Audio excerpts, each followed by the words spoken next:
सिंधु घाटी की सभ्यता और या आप कह लीजिए हड़प्पा सभ्यता।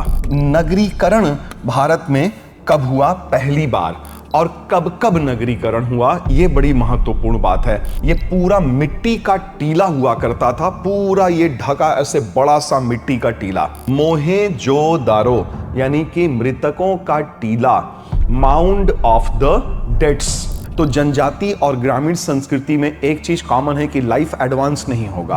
अगर लोहे के प्रयोग का ज्ञान होता तो हम इसे लौह युगीन सभ्यता ना कह रहे होते। तो वो 6 किलोमीटर प्रति घंटे की रफ्तार से जूम करके जब बैलगाड़ी निकल रही होगी अल्ट्रा स्लो मोशन में, तो उनको भी तो बहुत मजा आता होगा। क्या गजब बात है ना, उनके लिए तो वो बुलेट ट्रेन समझ लीजिए ना। नहीं पता हम एग्जैक्टली किसका उद्देश्य क्या रहा होगा, परंतु ऐसा सोच सकते हैं हम। Welcome to this wonderful platform of PW Only IAS। This is Javed Haq और आज के इस सेशन में हम डिस्कस करने जा रहे हैं Sambhav batch UPSC civil service examination के परीक्षा के लिए सिंधु घाटी की सभ्यता और या आप कह लीजिए हड़प्पा सभ्यता। तो हमने पिछले लेक्चर में प्रागैतिहासिक काल और ताम्रपाषाणी काल का अध्ययन किया था और आज हम अपने भारतीय इतिहास का प्रथम नगरीकरण, भारतीय उपमहाद्वीप का प्रथम नगरीकरण, फर्स्ट अर्बनाइजेशन पे चर्चा करने जा रहे हैं। तो चलिए शुरू करते हैं अपने पहले नगरीकरण के विषय में जानना। और हम इसमें पढ़ेंगे कि क्या कुछ कारण थे कि हमारा पहला नगरीकरण संपन्न हुआ, पहला अर्बनाइजेशन हुआ, उसके कारण, उसके चारित्रिक विशेषताएं, उसका प्रसार और उसके राजनीति, धर्म, समाज और विश्वास प्रणाली। और साथ ही ये भी देखेंगे कि ऐसा क्या कुछ हुआ हमारे प्रथम नगरीकरण के लोगों के साथ कि उन्होंने नगरों में रहना छोड़ दिया और नगर खाली हो गए। नगर खाली करके वो लोग वापस ताम्रपाषाणिक देशी ग्रामीण संस्कृतियों की ओर ही लौट गए थे। तो कारणों पर भी चर्चा करेंगे कि क्यों उनका पतन हुआ, क्यों नगरों को खाली किया गया था। तो सिंधु घाटी की सभ्यता कह लीजिए या आप कहिए हड़प्पा सभ्यता या फिर सिंधु सरस्वती सभ्यता भी कहा जा सकता है, या आजकल बिल्कुल कहा जा रहा है कि नई एनसीईआरटीज में अब जो नए जनरेशन के लोग हैं उन्हें सिंधु सरस्वती सभ्यता बोल करके पढ़ाया जा रहा है। हमारा प्रथम नगरीकरण या फर्स्ट अर्बनाइजेशन। तो इसमें पढ़ने के लिए देखिए सबसे महत्वपूर्ण बात यह है कि अब जब हम ये पढ़ रहे हैं तो हमें इसमें यह समझना है कि नगरीकरण भारत में कब हुआ पहली बार और कब कब नगरीकरण हुआ, यह बड़ी महत्वपूर्ण बात है। जैसे ये हमारा प्रथम नगरीकरण है, प्रथम नगरीकरण है और प्रथम नगरीकरण ये 2 नदी घाटी क्षेत्रों की ओर मुख्य रूप से संकेंद्रित था। या जो प्रथम नगरीकरण के शहर थे, जैसे आप कुछ नाम जरूर जानते हैं पहले से, हड़प्पा, यहां पर है मोहनजोदाड़ो, यहां पे है चान्होदाड़ो, ठीक है, कालीबंगा, ठीक है, यहां पे देखिए रोपड़ है, ठीक है, या ये एग्जैक्टली यहां पर जो इनका एक प्रमुख शहर था, हड़प्पा, मोहनजोदाड़ो, चान्होदाड़ो। लोथल मिलेगा गुजरात में, धौलावीरा गुजरात में। तो गुजरात से लेकर के राजस्थान से होते हुए और पंजाब इधर थोड़ा बहुत, सिंध ज्यादा, सिंध मूल रूप से सिंध फिलहाल तो पाकिस्तान का ही एक प्रांत है, और इधर हमारा उत्तरी राजस्थान, हरियाणा, कुछ हद तक पंजाब और एक आध छिटपुट बस्तियां जम्मू डिवीजन में भी हैं, जम्मू में भी। तो ये शहर थे उस समय। उस समय का मतलब ये बात है 2650 ईसा पूर्व, या अगर सीधे सीधे हम कहें तो लगभग लगभग हमारे से 2025 से तकरीबन ये 4600 साल पहले की बात है, कम से कम 4600 4650 साल पहले की बात है, जब इन क्षेत्र में करीब 12 से 15 नगर हुआ करते थे। और ये बड़ी मजेदार, बड़ी महत्वपूर्ण बात है कि 2650 ईसा पूर्व में या 4600 साल पहले लोग हमारे यहां नगरों में रहा करते थे। और ये उन नगरों के नाम जो मैंने आपकी डॉट्स लगाया या नाम बताया, ये उन नगरों के नाम हैं, तब के नहीं अभी के, कि उन टीले, ये सब पहले टीले थे हमारे लिए, तो ये टीले हैं और हम उन टीलों की खुदाई करते हैं तो ये फिर शहर सब मिलते हैं हमें। ये तो हमने उत्खनन किया है ना, एक्सकवेट किया है, तो एक्सकेवेशंस में ये रिवील्ड हुए हैं हमारे नगर। तो हमने इसका स्टडी, उत्खनन करता इतिहासविद इनका स्टडी करते हैं। जैसे देखिए कि ये एक वो उत्खनित स्थल है जिसे मोहेंजोदड़ो या मोहनजोदड़ो कहा जाता, जिसका अर्थ मृतकों का टीला। ये उसका हवाई दृश्य है, एरियल व्यू हमने लिया हुआ है, ठीक है, एरियल व्यू। और ये पहले तो ये पूरा मिट्टी का टीला हुआ करता था, पूरा ये ढका ऐसे बड़ा सा मिट्टी का टीला। तो आसपास के गांव के लोग ये समझते थे कि इस मिट्टी के टीले में बहुत सारी डेड बॉडीज दफन है, और चूंकि बहुत सारी डेड बॉडीज दफन है इसमें, तो उस टीले का नाम पड़ गया मोहेंजोदड़ो। सिंधी में, सिंध में ना, सिंधु नदी के किनारे तट पे, तो सिंधी भाषा में क्या बोला गया, सिंधी भाषा में बोला गया मोहेंजोदारो, यानी कि मृतकों का टीला, माउंड ऑफ द डेड्स। तो फिर ब्रिटिश काल में 1920 के दशक के प्रारंभिक वर्षों में इस टीले का उत्खनन किया गया, और उत्खनन करके जो ये रिवील हुआ, तो इसका स्टडी करके हमें समझ में आया कि ये उस जमाने में जब था तो ये अपने आप में एक बड़ा नगर रहा होगा, जिसकी जनसंख्या कम से कम समझ लीजिए तो 40-45 हजार से कम नहीं रही होगी। और अगर 4,500 साल पहले एक जगह पर ईंट के मकानों में, ईंटों से बने हुए मकानों में करीब 40-45 या 50 हजार लोग रह रहे होंगे, तो ये उस जमाने के लिहाज से बहुत बड़ी बात लगती है। आज भले ही आपको ये जनसंख्या बहुत कम लग रही हो, लेकिन उस जमाने में ऐसा नहीं रहा होगा। और देखिएगा कि उस जमाने के लोग जो नगरों में रह रहे हैं, ये इनकी बहुत सारी चारित्रिक विशेषताएं हुआ करती थी। और चूंकि ये अधिकांश नगर उस जमाने में जो ये दो नदी घाटी में ही हैं अधिकांशतः, और इसमें एक नदी घाटी जो हरियाणा से होकर मूलतः राजस्थान से बहा करती थी, ये इसी को सिंधु, ये तो एग्जैक्टली नहीं, देखिए यहां पर तो सिंधु नहीं है, आप इसे घग्गर, ये सरस्वती है, सिंधु ये देखिए दूसरी नदी, इसको हम कलर चेंज करके ले लेते हैं। तो ये जो नदी है ना, ये सिंधु, ठीक है, ब्लू कलर से, और लाल कलर से जो मैंने दिखाया है ये घग्गर हाकरा नदी या सरस्वती। और ये डॉट्स जो लगे हैं अब इसी के हैं। तो इसमें देखिए यहां पर कि ये सहायक नदियां हैं, ये सहायक नदियां, सिंधु की सहायक नदियां हैं, हरे रंग से दर्शा रहे हैं ये सब। और आप जानते हैं कि सिंधु की 5 सहायक नदियां हैं। अगर हम इधर से देखें, नॉर्थ से ऊपर की तरफ जाएं इस तरफ से, तो ये बॉटम से ऊपर चलिए, इधर से ऊपर चलिए, तो देखिए कौन कौन सा है, सतलज, व्यास, रावी, चिनाव और झेलम। तो सिंधु और 5 सहायक नदियां और सरस्वती या घग्गर हाकरा नदी तंत्र, इन्हीं 2 नदी तंत्रों के मध्य अधिकांश उनके शहर, उनके मतलब हड़प्पाई लोगों के शहर अवस्थित रहे हैं। उन्होंने बसावट बसाई थी, अपने शहरों की बसावट किया था यहां पे। इसीलिए अभी वर्तमान में इस सभ्यता को हम लोग क्या नाम दे रहे हैं, हम नाम दे रहे हैं इसे सिंधु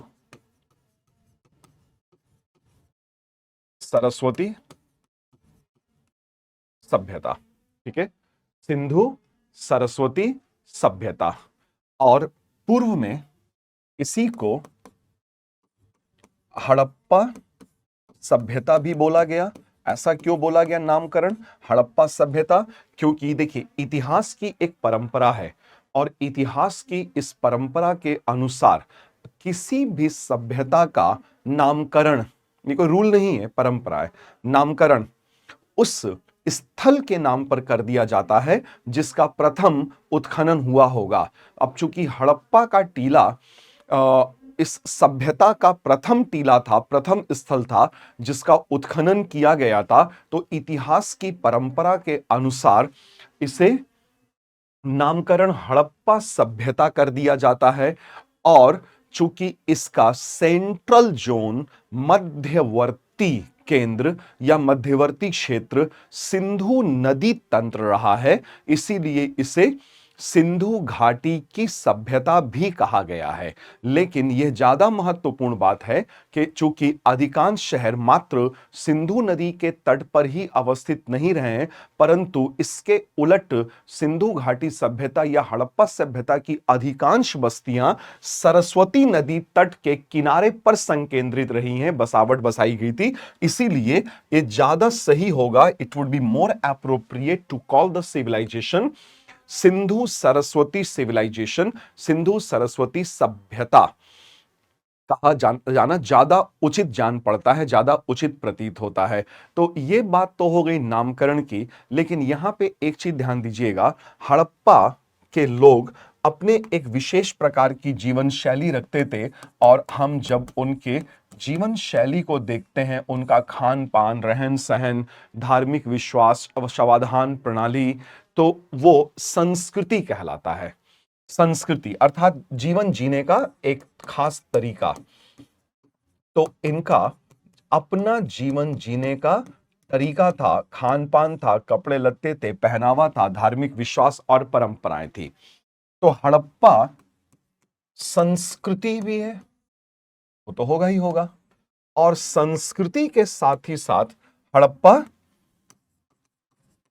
सभ्यता भी है। तो मूल बात यहां पे जो पढ़ना है हमें, वो सभ्यता, संस्कृति के साथ साथ सभ्यता को भी पढ़ना है।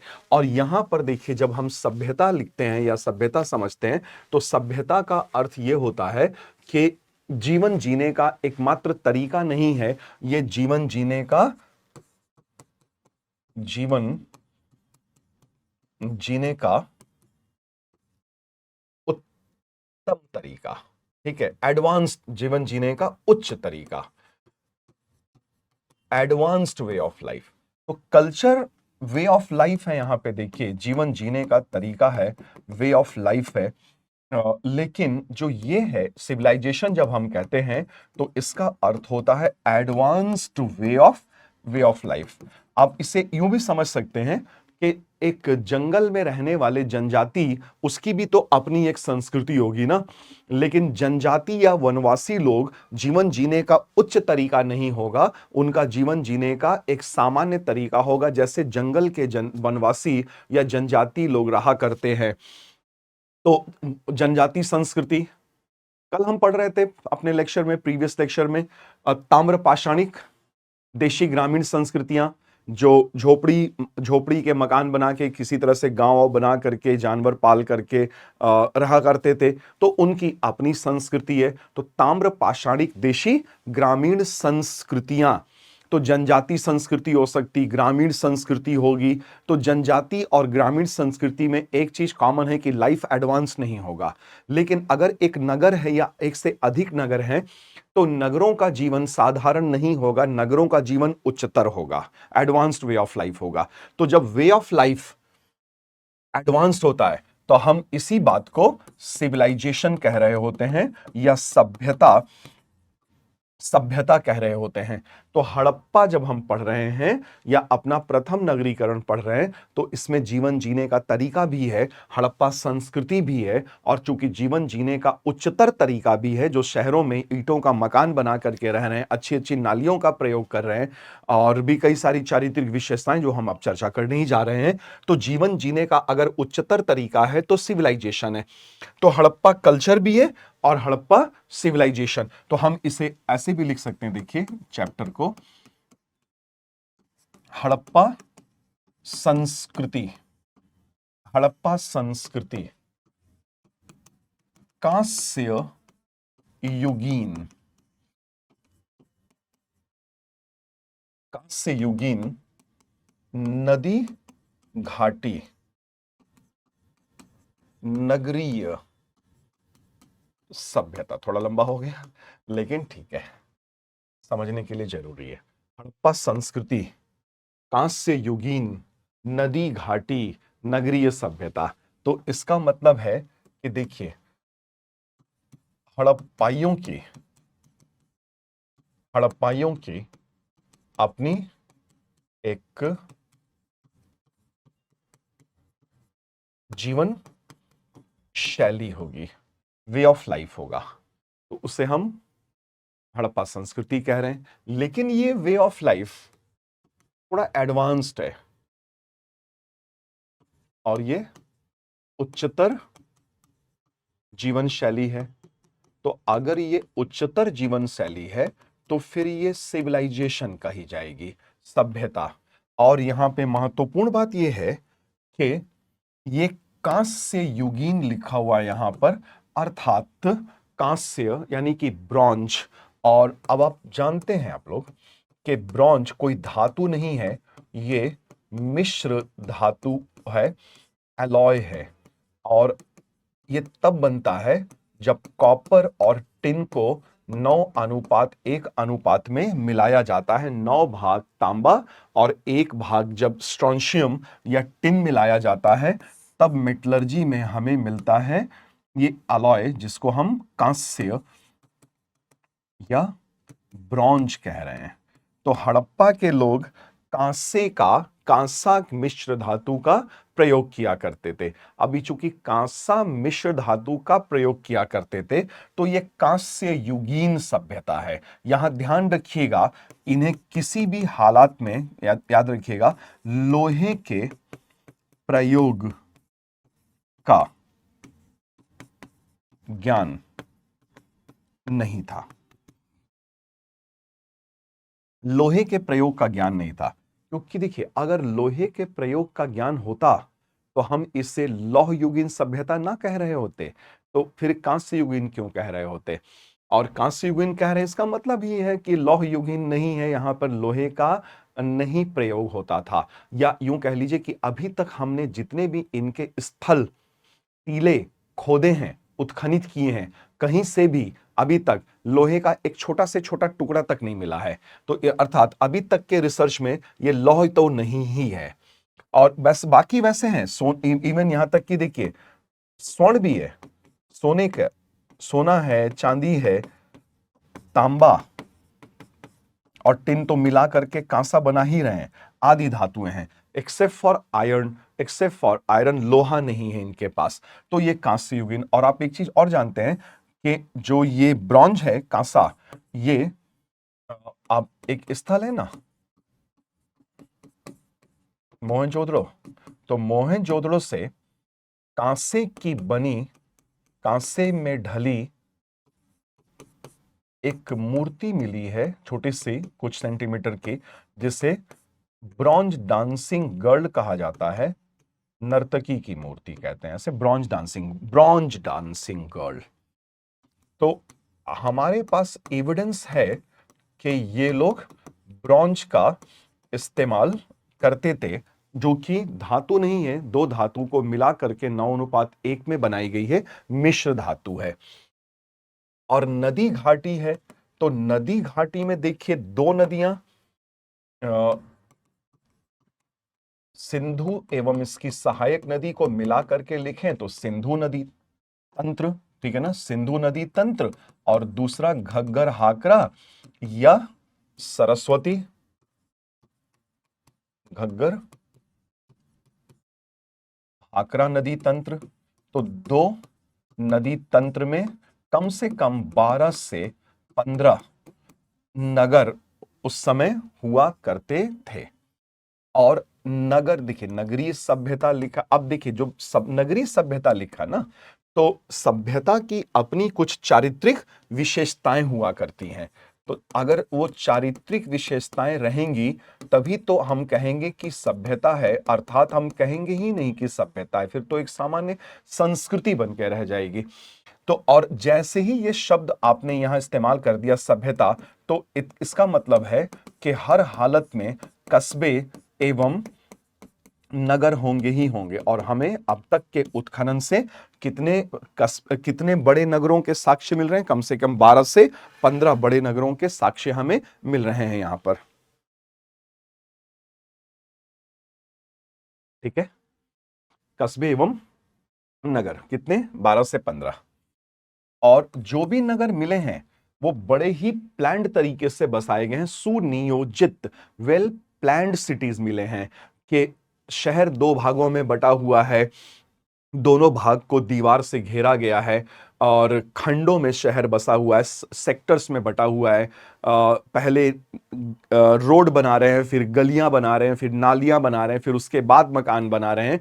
सड़कें एक दूसरे को एग्जैक्टली तो ना सही, लेकिन लगभग में 90 डिग्री पे इंटरसेक्ट कर रही, 90 अंश के त्रिकोण पे, समकोण क्या कहते हैं, राइट एंगल पे काट रही है ना, 90 डिग्री पे, लगभग 90 डिग्री पे।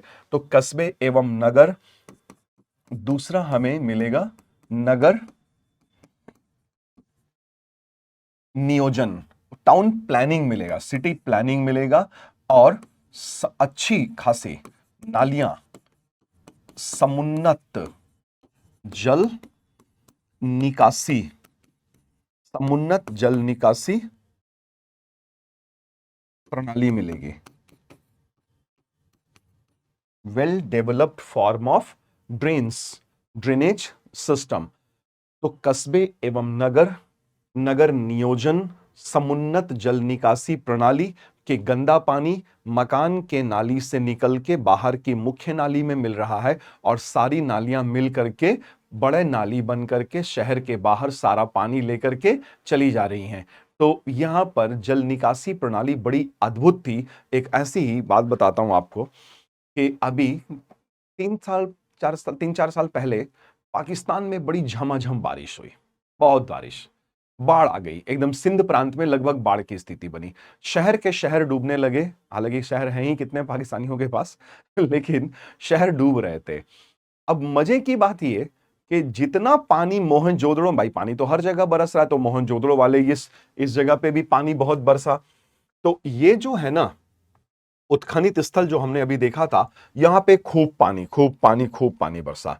जितना पानी यहां लग रहा था वो सब पानी निकल जाए, पानी आए और पानी निकल जाए, पानी आए पानी निकल जाए, पूरी दुनिया दंग। अरे आज भी इनकी नालियों की व्यवस्था काम कर रही है, इतनी शानदार कि बाढ़ तक का पानी इसमें टिक नहीं पा रहा है। सोचिए, खुद सोचिए कि 4,500 साल पहले हड़प्पा सभ्यता के लोगों ने इतनी बेहतरीन नाली बनाई थी कि वो पूरा शहर उजड़ गया, कब का खत्म हो गया, सब हमने टीला उला खोद के निकाल दिया और पानी अभी भी शहर के बाहर निकल जा रहा है। इतनी बेहतरीन ड्रेनेज सिस्टम। तो इसी को बोलते हैं advanced form of drainage system, समुन्नत जल निकासी प्रणाली। इसके अलावा बड़ी मजेदार बात है कि इन्हें लिखना आता था और इस पे हम अभी आगे चर्चा करेंगे। इनकी लेखन शैली अर्थात इनके पास लिपि भी थी और इन्हें अपना विशेष तरीके लेखन आ रहा था, आराम से लिखते थे लोग। तो लिखे लिखे पढ़े लोग थे, लिखना जानते थे। लेखन शैली। इसके अलावा बाट और माप का भी प्रयोग हो रहा है और उसमें भी बड़ी विशेष बात है ये कि बाट एवं माप समरूप हैं, एक जैसे, समरूप बाट माप का प्रयोग। मतलब अब इसका क्या मतलब हुआ कि अब देखिए, जैसे हड़प्पा और मोहनजोदाड़ो, दो शहर, हड़प्पा और मोहनजोदाड़ो दूसरे से 450 किलोमीटर नदी से अगर जाएं तो 450 किलोमीटर के डिस्टेंस पे हैं। एक यहां पे सीधे नदर्न राजस्थान गंगानगर में कालीबंगा, फिर सीधे इधर है लोथल, ठीक है, लोथल, यहां से धौलावीरा, यहां से मोहनजोदाड़ो, से चान्होदाड़ो, से ऐसे सब।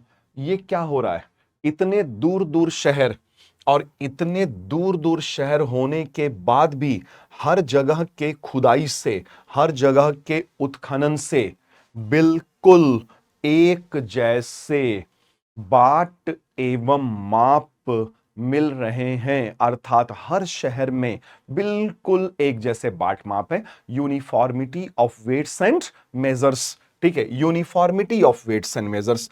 तो सभ्यता की एक अन्य चारित्रिक विशेषता भी ये भी होती है कि बाट एवं माप बड़े समरूप होते हैं। और इसके अलावा सभ्यता में आपको तकनीकी टेक्नोलॉजिकल एडवांसमेंट दिखता है। तकनीकी दक्षता, अगर तकनीकी दक्षता में उस जमाने में पानी में उतरने के लिए, समुद्र में जाने के लिए नाव मिल रही है, तो बड़ी बड़ी नाव का जब अगर इस्तेमाल हो रहा है तो इसका मतलब है कि समुद्र वाली बड़ी बड़ी नाव जब ये लोग बना रहे हैं तो ये बिना टेक्नोलॉजिकल डेवलपमेंट के तो नहीं बना रहे होंगे। और आप ये भी सोचिए ना, खुद से जरा ध्यान दीजिएगा कि अगर ये यहां से होते हुए जैसे इस मैप पे देखिएगा यहां पे कि अगर ये लोग लोथल से निकल रहे हैं, ठीक है, यहां से लोथल से निकले, समुंदर में गए, यहां से होते होते होते होते होते ये चले गए किधर की तरफ, गल्फ ऑफ ओमान, ओमान की खाड़ी में चले गए, फिर गल्फ ऑफ ओमान से होते हुए स्ट्रेट ऑफ हार्मुज, हार्मुज जल संधि से फारस की खाड़ी होते हुए पहुंच गए मेसोपोटामिया। तो ये हजारों किलोमीटर का पानी में जो नाव लेकर के जा रहे हैं, तो हवाई नहीं है भाई, ये 4,500 साल पुरानी बात है, ये कोई मजाक नहीं था।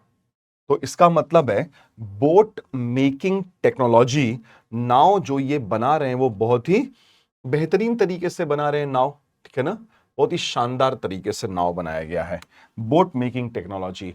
या अगर वो बैलगाड़ी का भी प्रयोग कर रहे हैं, जो कि वो कर रहे हैं, तो बैलगाड़ी भी तो उस जमाने में, आज आपको बैलगाड़ी थोड़ा पिछड़ा पिछड़ा सा फील होता है ना कि अरे बैलगाड़ी, लेकिन भैया 4,500 साल पहले जब बैलगाड़ी का प्रयोग हो रहा है ना, तो उस जमाने में बैलगाड़ी समझिए उनका वंदे भारत है, के बैठे और धड़धड़ाते हुए 130 160 किलोमीटर प्रति घंटे की रफ्तार से आज हम पहुंच रहे हैं, तो वो 6 किलोमीटर प्रति घंटे की रफ्तार से जूम करके जब बैलगाड़ी निकल रही होगी अल्ट्रा स्लो मोशन में, तो उनको भी तो बहुत मजा आता होगा। क्या गजब बात है ना, उनके लिए तो वो बुलेट ट्रेन समझ लीजिए ना, जो हमारे लिए, हम अभी भी बुलेट ट्रेन का सपना देख रहे हैं। नेक्स्ट ईयर हमारे यहाँ बुलेट ट्रेन शुरू हो रही है, हमारे प्रधानमंत्री जी और बाकी हम कैबिनेट मिनिस्टर्स और पहले की गवर्नमेंट्स ने भी उसमें योगदान कर रखा है, तो बुलेट ट्रेन हमारी बन रही है।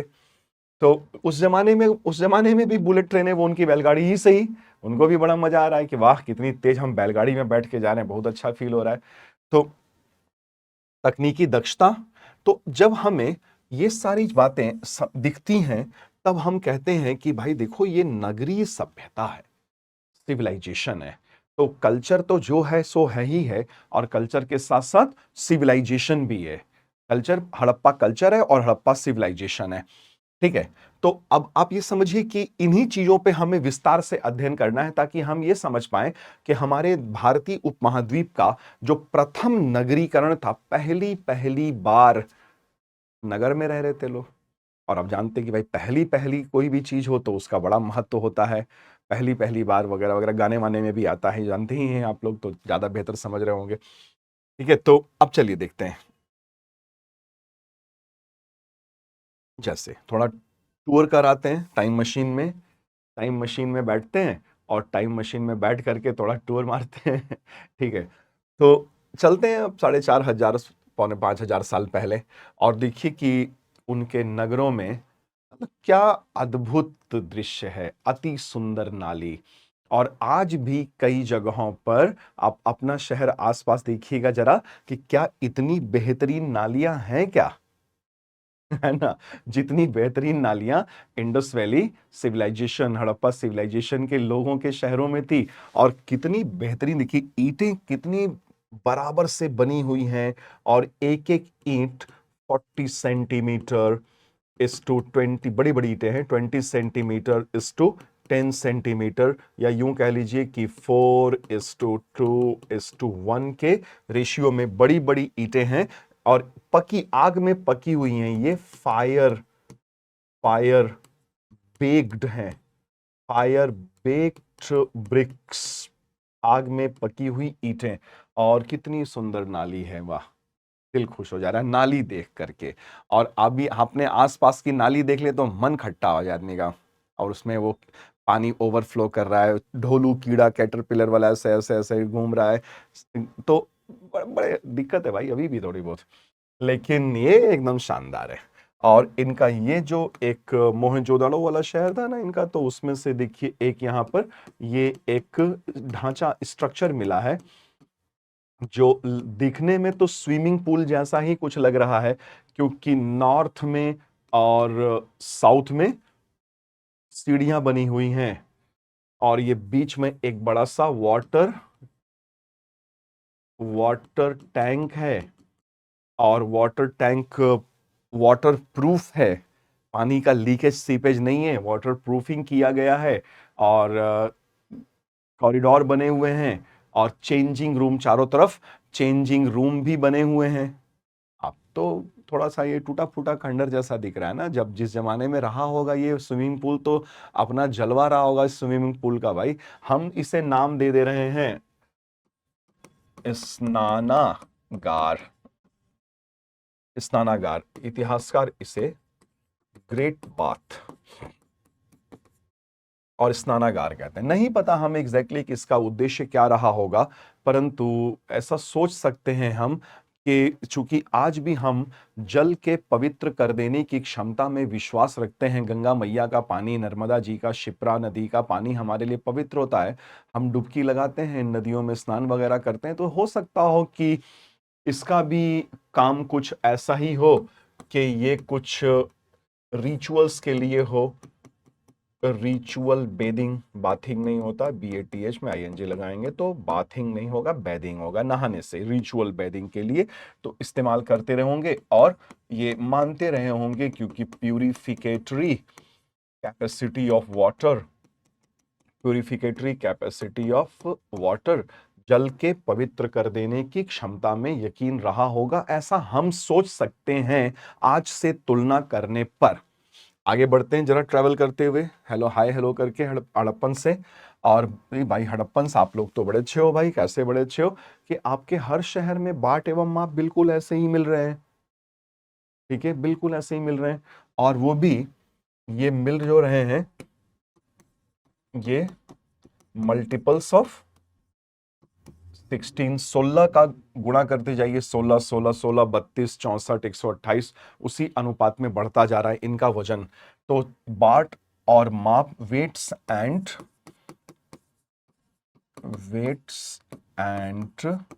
मेजर्स, वेट्स एंड मेजर्स, तो वेट्स तो अनाज अनाज तौलने के लिए हो सकता है, मेजर्स मापन कपड़ा मापने के लिए हो सकता है। तो अभी भाई शहर में रह रहे हैं, ऐसे थोड़ी ना बिना कपड़े के घूम रहे होंगे, तो ये लोग बहुत एडवांस थे। यहाँ ये कपास के कपड़े पहनते थे, हल्के में मत लीजिएगा, कपास के कपड़े। और कपास का कपड़ा, हमें इसका एविडेंस है हमारे पास, ऐसा थोड़ी है। मोहेंजोदड़ो से कपड़े का बुना हुआ बुनावट कपड़े का एक टुकड़ा मिला है, जिसको नीले रंग से ब्लीच किया गया है, उसकी सफेदी बढ़ाई गई है। तो इसका मतलब है कि वहां पर नील भी है, नील की उपलब्धता भी है, जो आसपास के गांव से सप्लाई हो रहा होगा। और आसपास के उन शहरों के आसपास के गांव क्या है, जो हमने प्रीवियस लेक्चर में पढ़ा था, ताम्र पाषाणिक देशी ग्रामीण संस्कृतियां वाले ही तो हैं, वही लोग हैं जो ये शहरों में, उन्हीं में से कुछ लोग जो शहरों में रह रहे हैं, अलग से थोड़ी ना कोई बाहर से आया हुआ हवा में उड़ करके। तो वेट्स एंड मेजर्स, और खास बात यह है कि इनके वेट्स एंड मेजर्स में यूनिफॉर्मिटी है, यानी कि एक रूपता, बाट और माप की एक रूपता है, कि किसी भी इनके स्थल के उत्खनन से हमें जो कुछ भी बाट और माप मिले हैं वो बिल्कुल एक जैसे बाट और माप मिल रहे हैं, अर्थात बाट एवं माप की एक रूपता शानदार तरीके से इन्होंने मेंटेन कर रखी थी। और इसका यह भी मतलब है कि कोई ना कोई ऐसी व्यवस्था तो होगी ना जो इन शहरों को मैनेज कर रही होगी। अब वो चाहे नगर निगम हो, चाहे डेवलपमेंट अथॉरिटी हो, और या कोई और प्रशासनिक व्यवस्था रही होगी, लेकिन एक चीज तो बिल्कुल तय है कि इनके ज्यादातर नगर एक जैसी बसावट पे हैं और एक जैसा अरेंजमेंट, एकदम यूनिफॉर्मिटी, बेहतरीन यूनिफॉर्मिटी मिल रही है। चलिए टाइम मशीन आगे बढ़ते हैं। अरे ये तो इनको तो लिखना आ रहा है, ये तो लिख रहे हैं, लिपि का भी इनके पास प्रयोग है। तो जैसे अब देखिए, हड़प्पा सभ्यता के बहुत सारे टीले मिले, उनमें से हमने बहुत टीलों का उत्खनन किया, बहुत सारे टीले अभी नहीं भी उत्खनित कर पाए हैं। तो लगभग में देखिए कुल मिला जुला करके 1000 से भी ज्यादा टीले खोजे गए हैं, जिनमें 60% हमारे पास हैं और 40% फिलहाल पाकिस्तानियों के पास हैं। ठीक है, 616 के आसपास टीले हमारे पास हैं और बाकी 404 के आसपास ऐसे ही कुछ टीले पाकिस्तानियों के यहाँ हैं। वो तो खोदने से रहे उत्खनन, वो तो बाढ़ खोद के हमारे अंदर घुस करके आतंकवादी गतिविधियां ही फैलाते रह जाते हैं। वो क्या ही प्रगति करेंगे, क्या ही सब पढ़ेंगे। ठीक है, तो चलिए हम बचे, हम अपना जो भी विकासशील देश है, इतना बहुत पैसा तो हमारे पास नहीं, लेकिन जो भी है हमारे पास, हम उसका एक हिस्सा थोड़ा बहुत उत्खनन में लगाते हैं। तो 1000 से अधिक टीले खोजे जा चुके हैं, लेकिन उनमें से सिर्फ 97 अभी हमने खोदे हैं, उत्खनित किए हैं। मतलब कुल टीलों में से मात्र 10% टीले ही हम उत्खनित कर पाए हैं। अर्थात एक बात तो स्पष्ट हो रही है कि पिक्चर अभी बाकी है। पिक्चर नहीं बाकी है, एक्चुअली हम जो जानते हैं इनके बारे में वो ट्रेलर है सिर्फ। मतलब पूरी बात ही अभी हमें बहुत अच्छे से नहीं पता इनके बारे में, तो इसीलिए हम यहाँ पे संभवतः, शायद, वगैरह वगैरह ऐसे शब्दों का प्रयोग करते हैं पढ़ते पढ़ाते समय।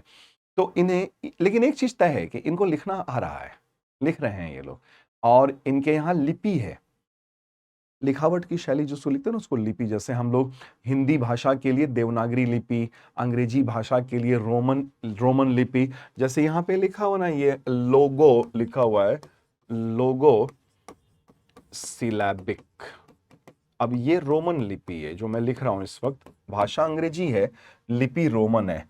लोगो सिलैबिक स्क्रिप्ट या पिक्चर वाली पिक्टोग्राफिक स्क्रिप्ट।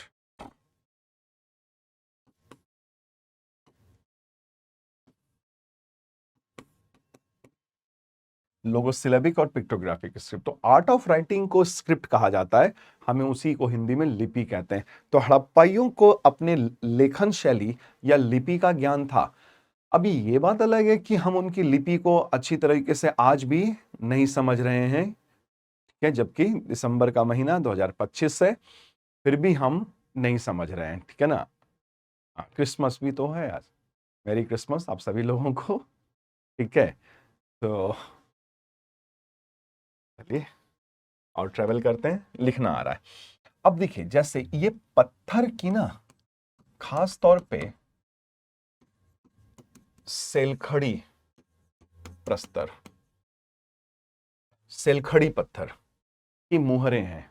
कुछ मुहरें तांबे की भी हमें मिली हैं, कुछ मुहरें इक्का दुक्का चांदी, लेकिन अधिकांश सेलखड़ी पत्थर की। ये छोटी छोटी मुहरें हैं, इतनी 4-6 सेंटीमीटर की छोटी छोटी मुहरें हैं। इन मुहरों का इस्तेमाल क्या करते रहे होंगे बाद में हम देखते हैं।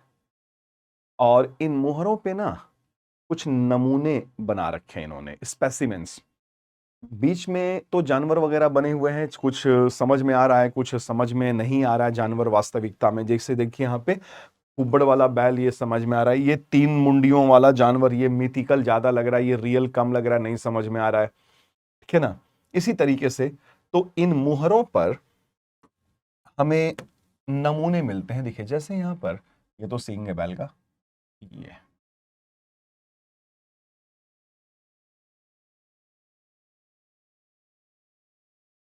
ऐसे यहाँ पे दिख रहा है हमें, या फिर इस पे देखिएगा,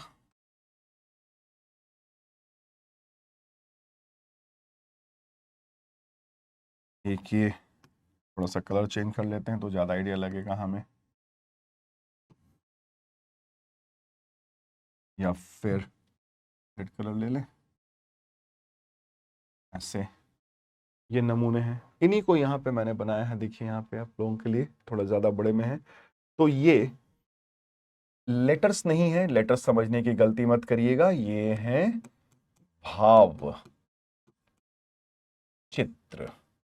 और हर एक चित्र अपने आप में एक भाव समेटे हुए, या तो ये अपने आप में शब्द है, या फिर ये अपने आप में संभवतः एक पूरा वाक्य है। लेकिन ये हम पूरी गारंटी के साथ नहीं कह सकते हैं, क्यों नहीं कह सकते हैं? क्योंकि भाई अभी पढ़े पहले पूरे तरीके से, तब तो हम कहें कुछ। पूरे तरीके से हम इसे पढ़ ही नहीं पाए हैं, तो हम समझ भी नहीं पा रहे हैं कि इनकी लिखावट क्या मैसेज हमारे लिए छोड़ गए हैं। बड़ी अबुझ पहेली छोड़ गए हैं ये। इसीलिए इसको देखिए कहा जाता है कि ये एनिग्मेटिक स्क्रिप्ट है। एनिग्मेटिक स्क्रिप्ट, पहेली वाली लिपि, जिसको डिकोड करना अति मुश्किल हो चुका है, अति कठिन होता जा रहा है।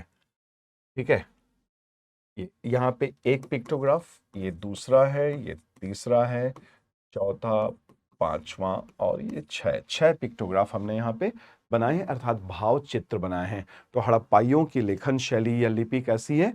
इनकी लिपि है भाव चित्रात्मक लिपि, और हर भाव चित्र अपने आप में संभवतः या तो एक शब्द है या फिर पूरा का पूरा एक वाक्य है। अब ये भी हो सकता हो कि इसमें इक्का दुक्का कोई मतलब ही ना हो, हम समझ रहे हो कि ये भावचित्र है, वो ऐसे ही मौज मस्ती में बना दिया होगा लो भाई, और वो भावचित्र हो ही ना। ये भी हो सकता है, इसकी पूरी पॉसिबिलिटी है। तो ये एब्स्ट्रैक्ट साइन भी कुछ हो सकता हो कि इसमें, अब ये जैसे मान लीजिए ये है, तो ये हो सकता हो कि ये भावचित्र ना हो, ये सिंपली क्या हो, एक एब्स्ट्रैक्ट साइन हो, ऐसे ही बना दिया होगा जिसका कोई अर्थ ना हो, लेकिन हो भी सकता हो, पढ़ना पड़ेगा पहले इसके लिए ये। ठीक है, तो ये सब ना चारित्रिक विशेषताएं हैं हड़प्पा सभ्यता की। चारित्रिक सभ्यता बोलते ही इसका यही मतलब होगा, ये सब विशेषताएं होंगी। अब आप चाहे मोहनजोदाड़ो या ये हड़प्पा सभ्यता, या फिर हम चलते हैं थोड़ा और इराक ईरान सीरिया की तरफ। इराक में दो नदियों के बीच में दजला और फरात, टिग्रिस और यूफ्रेट्स नदियों के बीच में भी सभ्यता फली फूली थी। उसे दो नदियों के बीच वाली सभ्यता या मीजोपोटामिया, मीजो मतलब मिडिल ऑफ, पोटामिया मतलब, पोटामस मतलब नदी होता है, तो दो नदियों के बीच वाली सभ्यता, या नील नदी की तरफ अफ्रीका, उत्तरी अफ्रीका महाद्वीप का उत्तरी भाग में चले तो वहां पे हम क्या देखेंगे, उत्तरी अमेरिका के उत्तरी, सॉरी नॉट अमेरिका, अफ्रीका महाद्वीप के उत्तरी भाग में नील नदी की सभ्यता, नाइल रिवर सिविलाइजेशन, और जो लोग पिरामिड बनाते थे 4,500-5,000 साल पहले, वो इसी के समकालीन है ना। तो तीन चार सभ्यताएं उस जमाने में, उस दुनिया में देख रहे हैं जो एक दूसरे के समकालीन हैं, जैसे हड़प्पा सभ्यता, मेसोपोटामिया सभ्यता, मिस्र की सभ्यता, वांगो रिवर चाइना की तरफ, वांगो नदी की सभ्यता, चाइना रिवर सिविलाइजेशन, वो सब है। ठीक है, और यहां पे एक बात का और भी ध्यान रखिएगा कि ये जो भी सभ्यता के लोग हैं, तो ये शहर हमारे वाले, हड़प्पा सभ्यता, तो हड़प्पा सभ्यता को बनाने वाले, जिन्होंने ये नगर विकसित किए, वो लोग कोई बाहर से नहीं आ रहे हैं, में कोई मेसोपोटामिया ओटामिया से नहीं आ रहे हैं, इराक से नहीं आ रहे हैं कि इराक से आए और यहां धड़ाधड़ बसावट कर दिया, कई नगर बसा दिए, वो भी गुजरात में, राजस्थान में, पंजाब में, वेस्टर्न यूपी में, हरियाणा में। ये ऐसा नहीं होता। तो हड़प्पा सभ्यता का जो उदय हुआ है, इन नगरों को बसाया गया है, विकसित किए गए हैं, ये किन लोगों ने किया? ये किया ताम्र पाषाणिक देशी ग्रामीण संस्कृतियों के लोगों द्वारा ही ये बसाई गई है, लोगों द्वारा बसावट की गई है। हाँ, बस बसावट के लिए लंबा वक्त लगा होगा, एक दिन में शहर नहीं बसाएंगे, और वो भी उस जमाने में। तो ये देखिए कि ये तकरीबन 600-700 साल, 800 साल लग गए होंगे इन नगरों को धीरे धीरे करके बसावट बसाने में। अब जैसे मान लीजिए कि ताम्रपाषाणी देशी ग्रामीण संस्कृतियों के लोग हैं, और ये पश्चिमोत्तर भारत के चित्र में, अब कल हमने पढ़ा था इसको नेक्स्ट प्रीवियस लेक्चर में, आहाड़, गिलुंद, मालवा, कैथा, एरण, जॉर्वे, ताम्रपाषाणी देशी ग्रामीण संस्कृतियों के लोग। तो अगर हम थोड़ा सा एक थ्योरी के रूप में इसको लें कि वहां पे वर्षा की मात्रा लंबे समय तक बनी रही, यानी कि झमाझम बारिश होती रही बहुत लंबे वक्त तक, कुछ सूखा उखा ये सब नहीं पड़ रहा है आमतौर पे सामान्यतया। और जब वर्षा की मात्रा बनी रहेगी तो क्या उत्पादन होगा? कृषि उत्पादन जो होगा तो वो आवश्यकता से अधिक होगा, सरप्लस होगा हमेशा। और जैसे ही आवश्यकता से अधिक उत्पादन होगा तो आदमी जब आवश्यकता से अधिक होता है तो एक हिस्सा बचा लेगा, एक हिस्सा हटा लेगा, उसमें से खा पी के भी बच गया। और फिर जब उसके बाद भी बच जाता है तो आदमी क्या करता है? फिर उसका आदमी करता है लेन देन, व्यापार एवं वाणिज्य करने लगता है, लेन देन करने लगता है। और जब व्यापार वाणिज्य करेगा तो इन्हें किसकी आवश्यकता होगी? बाजारों की आवश्यकता। ठीक है, बाजारों की आवश्यकता होगी। और फिर बाजार के साथ साथ वस्तुओं की खरीद फरोख्त के लिए, खरीदी बिक्री के लिए विनिमय के साधन चाहिए होंगे। तो विनिमय, या तो ये वस्तु, एक वस्तु दो दूसरी वस्तु लो, वस्तु विनिमय पर जाएंगे, या फिर वो पत्थरों का इस्तेमाल सिक्कों के रूप में करेंगे, लाजवर्थ या फिर फिरोजा पत्थर, इनका इस्तेमाल किया जाएगा। तो ये विनिमय के साधन, और यही बाजार धीरे धीरे कालांतर में क्या बनेंगे? छोटे कस्बे, और कस्बे से वो नगर, और नगर से वो फिर विकसित हो जाएंगे बड़े बड़े नगरों में नगर। तो यहां पर एक हम तार्किक व्याख्या देने का प्रयास कर रहे हैं कि हो सकता हमने देखा नहीं है ऐसा कुछ हुआ होगा, लेकिन एक लॉजिक नाम की भी कोई चीज होती है कि अगर हम लॉजिकल तरीके से आए तो ऐसा देख सकते हैं। ठीक है, तो किसी के पास, जैसे जैसे मान लीजिए, देखिए एक गांव, ये ताम्रपाषाणी गांव है, ये दूसरा ताम्रपाषाणी गांव, तीसरे चौथा एरिया, पांचवा एरिया से करके है। कहीं पे मान लीजिए हो रहा है जौ एवं गेहूं। ठीक है, जौ एवं गेहूं। बहुत कम इनके पास चावल वावल नहीं उगाते थे ये लोग, खाली हमारे पास गुजरात में एक जगह ना लोथल, वहां से बस चावल की खेती के थोड़े बहुत हल्के फुल्के प्रमाण मिलते हैं। तो जौ एवं गेहूं है किसी के पास मान लीजिए तांबा है, किसी के यहाँ कुछ है, किसी के यहाँ तिल उग रहा है, तिल, मटर, चना आदि। मटर ने तो आजकल जीना हराम कर रखा है, हर दिन मटर हर दिन मटर, जान ही रहे हैं आप लोग, त्रस्त हो गए होंगे आलू गोभी मटर से है कि नहीं? तो ये लोग 9 तरह की फसलें उगाते थे, जिसमें चावल थोड़ा रेयर था, बाकी सब 9 से भी ज्यादा फसलें। तो अब किसी के पास तांबा है, किसी के पास कुछ है, किसी के पास कुछ है, किसी के पास कुछ है। तो अब इनको एक दूसरे के सामान चाहिए। ठीक है, यहां पे मान लीजिए कहीं पर कपास और कहीं पर नील। तो इन सब लोगों को आपसी लेन देन के लिए एक जगह चाहिए होगा, कॉमन प्लेस। और यही कॉमन प्लेस, जब हम लोग मिल करके एक जगह पर कॉमन प्लेस बनाते हैं और सामान की खरीदी बिक्री करते हैं, तो वही मार्केट होता है। और फिर वही मार्केट एक दिन धीरे धीरे करके किस में बदल जाता है? शहरों में बदल जाया करते हैं।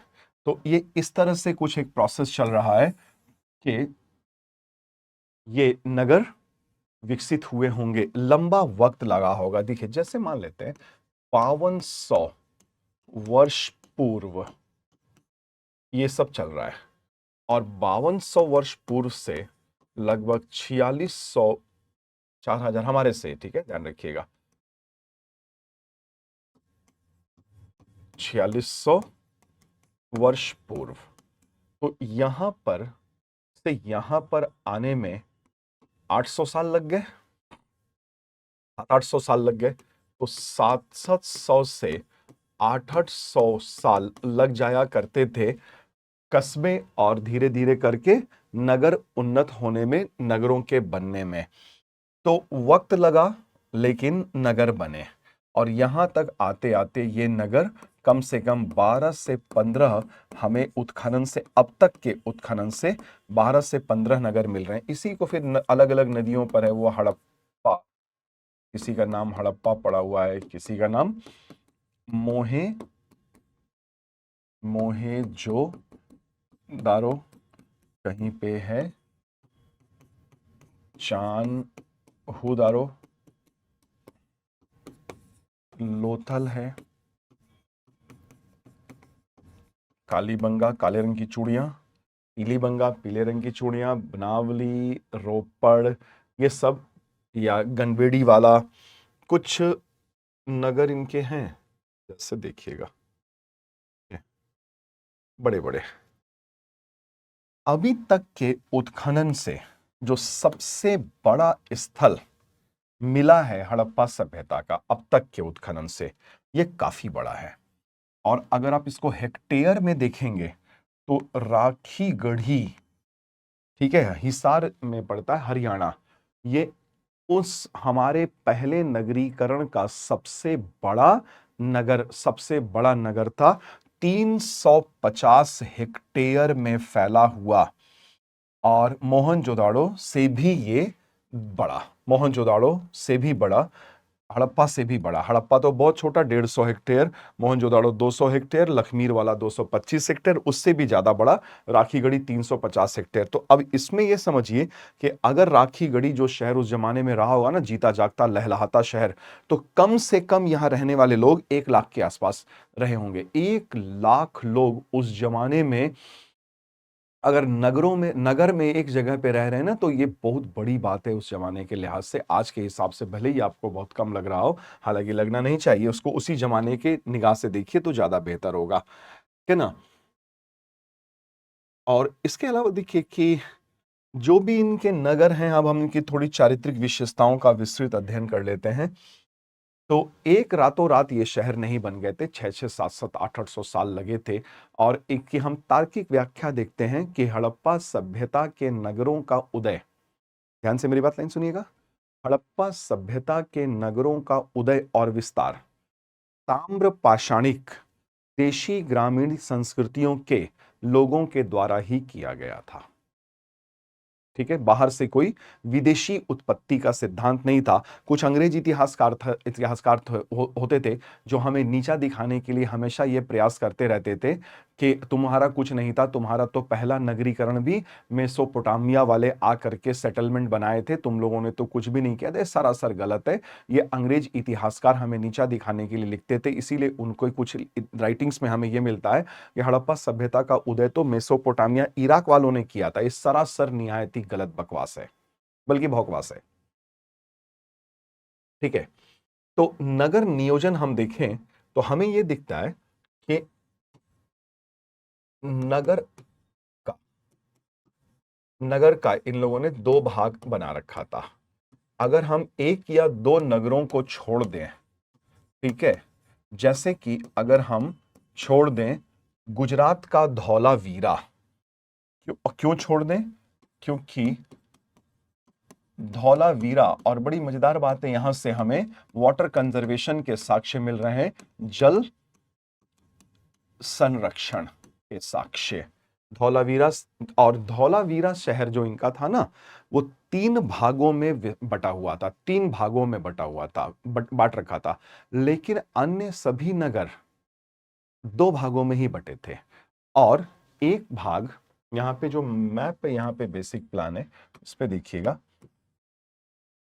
ये सिटाडेल माउंड एरिया हम इसे नाम देते हैं इतिहासकार, या हम कहते हैं इसे दुर्ग टीला। अभी ये टीला क्यों कह रहे हैं दुर्ग टीला, क्योंकि ये कच्ची मिट्टी के चबूतरे पर ये पूरी बसावट बसाई गई, कच्ची मिट्टी के चबूतरे पे। और ये शहर का पश्चिमी भाग है, ठीक है, वेस्टर्न पार्ट है। और जो ईस्टर्न पार्ट है, पूर्वी भाग, ये काफी विस्तृत नजर आता है। पूर्वी भाग देख रहे हैं, ये काफी बड़ा है।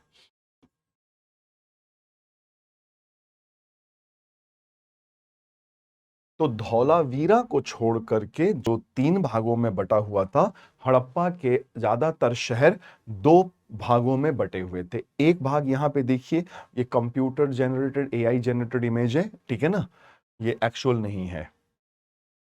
ऐसे एआई जनरेटेड इमेजेस हमारी अब काफी हेल्प कर देते हैं, पढ़ना समझना आसान हो जाता है, लेकिन निर्भरता बहुत ज्यादा नहीं रखनी है आर्टिफिशियल इंटेलिजेंस पे।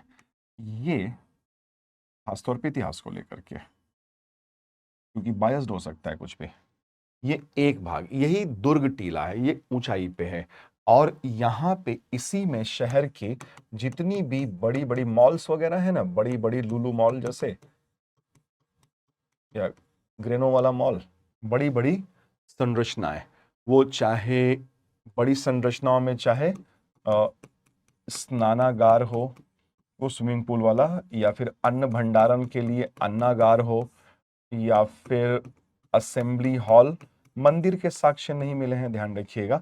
स्नानागार, अन्नागार और फिर सभागार, ग्रेट बाथ, ग्रेनरी और असेंबली हॉल्स या और बड़ी बड़ी इमारतें, वो सब दुर्ग टीले में ही बनी हुई हैं। तो जितनी बड़ी बड़ी संरचनाएं हैं वो दुर्ग टीला में है। और ये जो है दूसरा, इसे हम नाम दे दे रहे हैं, यहां पे देखिए पूर्वी जो टीला है वो है निचला शहर। और निचले शहर के मकान देखते हैं और हम लोग दुर्ग टीले के मकान देखते हैं, तो हमें एक बात समझ में आती है कि जो निचले शहर के मकान थोड़े अपेक्षाकृत छोटे हैं, और लगता है कि जैसे ये मकान होंगे कामगार लोगों का, वर्किंग क्लास के मजदूर वगैरह, वर्किंग क्लास के यहाँ पे मकान है। लेकिन जो भी है, ये पार्ट अलग है दीवार से घिरा हुआ, और ये पार्ट अलग घिरा हुआ है, फिजिकली सेपरेटेड है, दीवार से दोनों क्षेत्र घिरे हुए हैं, फिजिकली सेपरेटेड किया गया है इन्हें। और यहाँ पे हमें अमीर और गरीब की खाई, ऊंच नीच की खाई, सामाजिक स्तरीकरण देखने को मिल रहा है। ठीक है। और पहले ये लोग कैसे, देखिए ये सेक्टर में बटा हुआ है, सेक्टर में,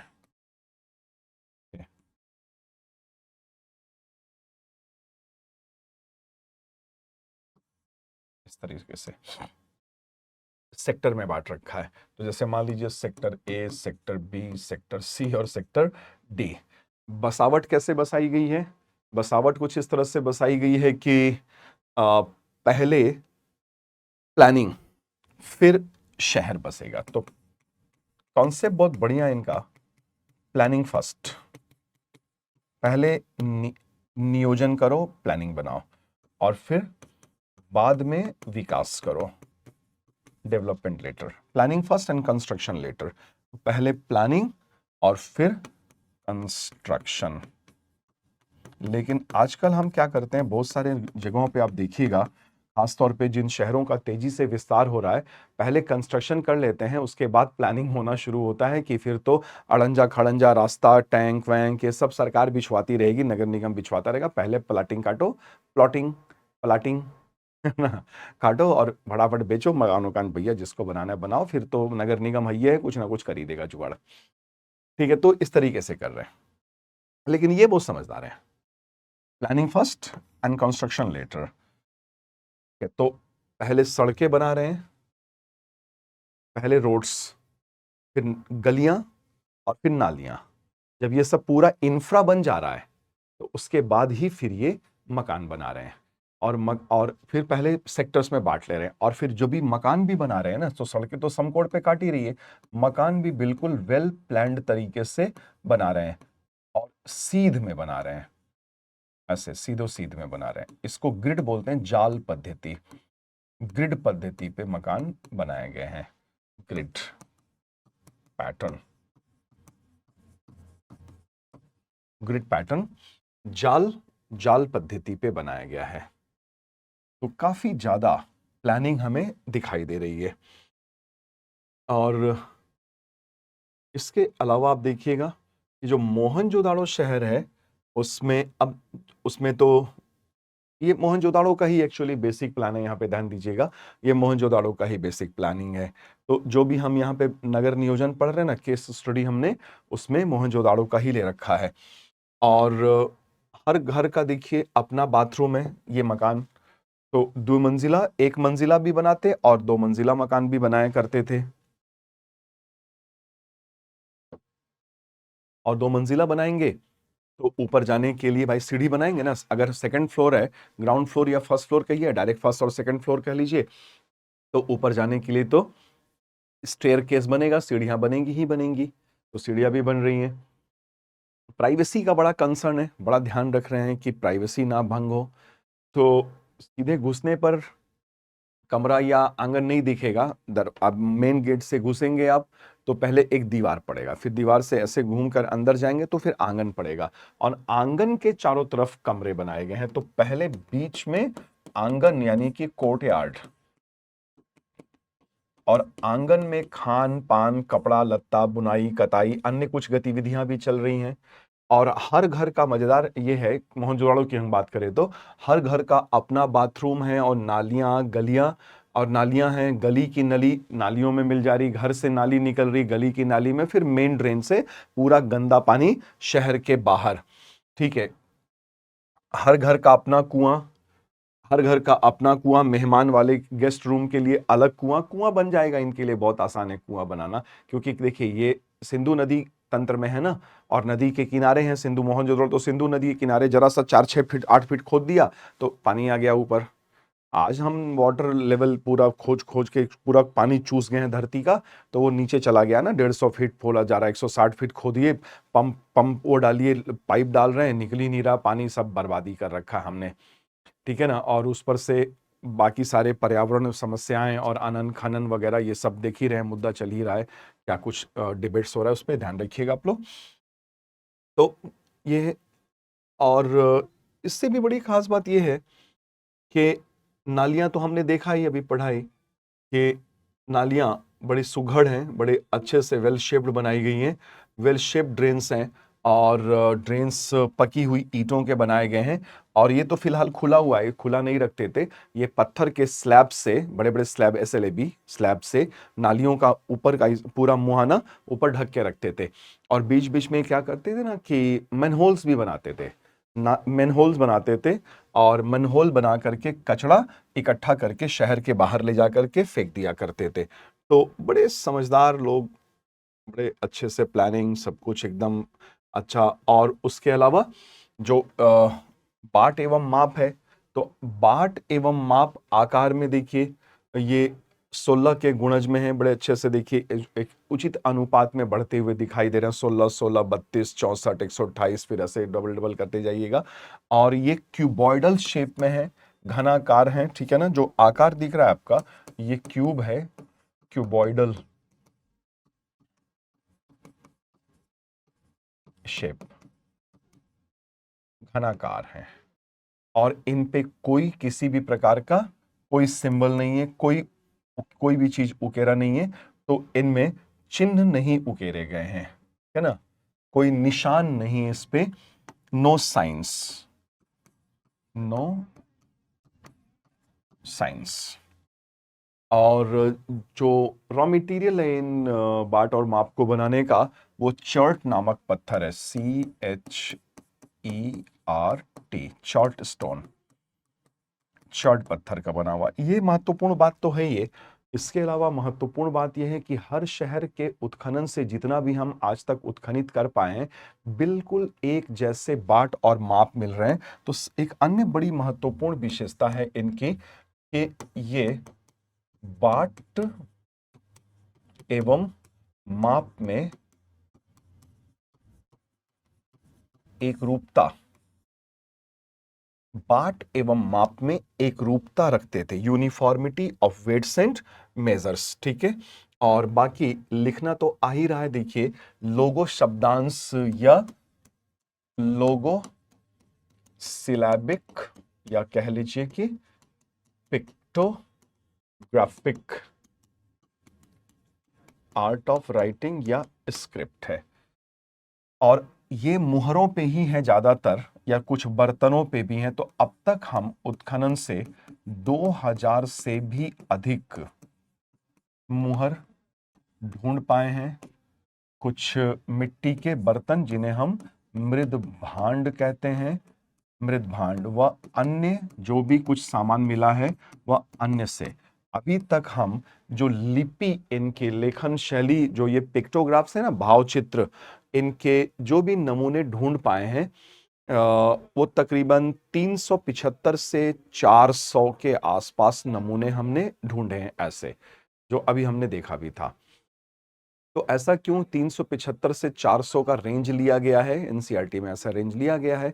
तो क्यों रेंज लिया गया है? रेंज इसलिए ले लिया गया कि हो सकता हो भैया कि जिसे हम लोगो सिलेबिक स्क्रिप्ट पिक्टोग्राफ मान रहे हो, वो शायद पिक्टोग्राफ हो ही ना, वो कोई एब्स्ट्रैक्ट साइन हो, ऐसे ही चिन्ह उकेर दिया गया होगा। अब देखिए, जो कि ये लोगो सिलेबिक स्क्रिप्ट है, तो पिक्चर वाला स्क्रिप्ट ना, आप चाहे तो दाहिना से बायां लिखिए या बायां से दाहिना लिखिए, इसका मायने नहीं बदलता, मीनिंग नहीं बदलता। देखिए, जैसे इसको ऐसा समझिएगा कि जैसे मान लीजिए एक ये है, एक भावचित्र हमारे पास ये है,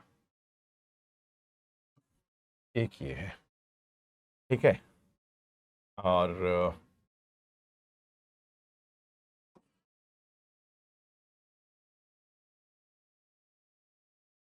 कैसे बना लेते हैं,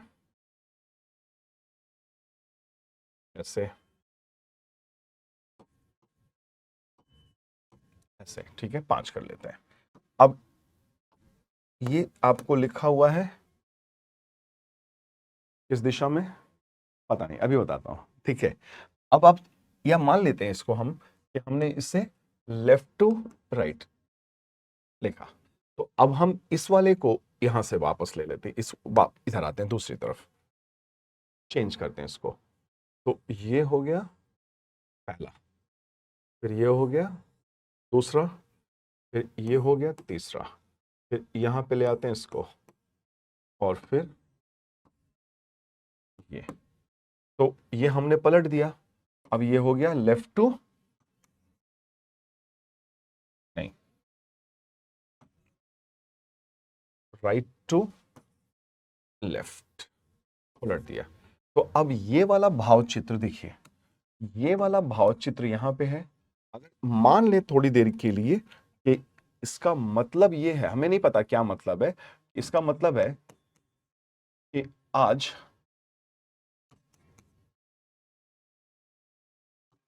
गोभी मटर की सब्जी खाएंगे, वह रोटी, यहां पे इसका मतलब है गोभी मटर की सब्जी और रोटी खाएंगे। तो अगर इसे हम यहां से शुरू करेंगे तो यहां पर इसका क्या मतलब होगा? यहां पर भी इसका मतलब वही होगा, गोभी मटर की सब्जी, मतलब नहीं बदलेगा, गोभी मटर की सब्जी व रोटी। तो भाव चित्र अपने आप में एक शब्द होते हैं या कंप्लीट वाक्य, सेंटेंस होते हैं, इसलिए चाहे ये यहां पर रहेगा चाहे ये यहां पर रहेगा, इसका भाव नहीं बदलता है। इसीलिए भाव चित्रात्मक लिपि को आप दोनों तरीके से लिख सकते हैं, लेफ्ट टू राइट भी लिख सकते हैं और राइट टू लेफ्ट भी लिख सकते हैं। लेकिन अगर एक ही नमूने पर दोनों मिल रहा है, लेफ्ट से राइट, राइट टू लेफ्ट, तो फिर इस प्रकार के लेखन को नाम दे देते हैं इतिहासकार बोस्त्रो फेदोनिक स्क्रिप्ट लिपि। बोस्त्रोफेदन लिपि का अर्थ यह होता है, एक ही नमूने में एक लाइन बायां से दायां है और दूसरा लाइन दायां से बायां है, ठीक है। लेकिन अधिकांशतः ये लिखते थे, जनरली ये जो अधिकांशतः लिखते थे ना, तो ये जनरली लिखे हैं राइट टू लेफ्ट, जनरली, ठीक। लेकिन अभी इसको डिकोड नहीं किया गया है, अच्छे से पढ़ा नहीं गया है। अब इनके देखिए जीवन निर्वाह की पद्धति है, ये तो प्रमुख विशेषताएं हो गई। जीवन निर्वाह, अब जो ये जीवन निर्वाह कर रहे हैं ना, तो उसके लिए ये अलग अलग भौगोलिक दशाओं में बसावट बसे हैं, विभिन्न विभिन्न भौगोलिक क्षेत्र, विभिन्न भौगोलिक क्षेत्र में है। पहली बात तो ये देखिए कि इनका जो पहला भौगोलिक क्षेत्र है वो नदी घाटी, प्रमुख क्षेत्र वो नदी घाटी है, और नदी घाटी में भी सिंधु नदी तंत्र व घग्गर हाकरा या सरस्वती नदी तंत्र, और अधिकांश जो बस्तियां या नगर हैं वो किस नदी पे हैं? वो घग्गर हाकरा या सरस्वती नदी पे हैं। घग्गर हाकरा, ये याद रखिएगा, ध्यान दीजिएगा, कंफ्यूज हो जाते हैं लोग, क्योंकि सिंधु घाटी की सभ्यता कहते हैं इसलिए हम मान लेते हैं कि इनके अधिकांश बस्तियां किस नदी पे हैं, सिंधु नदी के किनारे बसी हुई है। ये सच नहीं है, इनके ज्यादातर शहर सरस्वती या घग्गर हाकरा नदी के किनारे हैं, इसीलिए तो अब इसे सिंधु सरस्वती या सिंधु घग्गर हाकरा सरस्वती सभ्यता कहा जा रहा है, नाम दिया जा रहा है। ठीक है ना, एक ये है। दूसरा ये देखिएगा कि सिंधु घाटी सभ्यता के अधिकांश बस्तियां आपको अर्धशुष्क क्षेत्र में मिलेंगी, जैसे उत्तरी राजस्थान व हरियाणा में बहुत सारे बस्तियां, जैसे काली बंगा,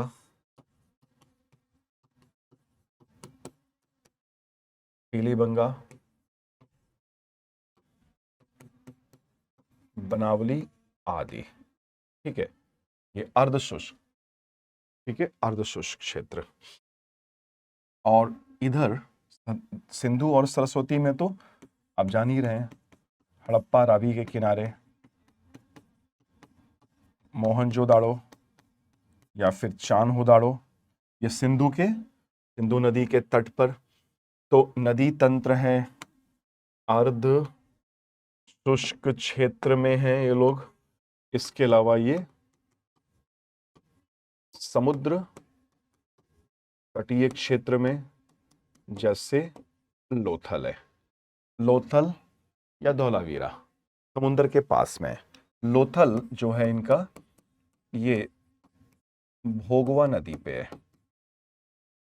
लोथल जो है ना, वो भोगवा नदी पे, भोगवा नदी गिरती है Khambhat, gulf of Cambay, Khambhat की खाड़ी।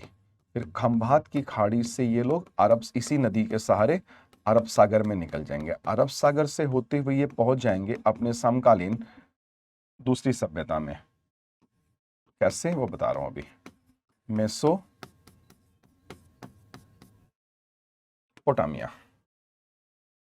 ठीक है, मेसोपोटामिया की सभ्यता में पहुंच जाएंगे। और इसके अलावा कुछ कुछ इक्का दुक्का बस्तियां इनकी पहाड़ी व पठारी क्षेत्रों में है, जैसे कि मांडा, ये चिनाव नदी पे और जम्मू में। तो जीवन निर्वाह के लिए अलग अलग क्षेत्रों में इनकी बसावट हमें देखने को मिल रही है। Subsistence patterns and strategies of people of Indus valley civilisation, ठीक है, ये हमने समरी बना दिया। और अब देखिए कि कृषि और व्यापार तो चल ही रहा है इनके जीवन में, तो अगर हम लोग यहां पे लें कि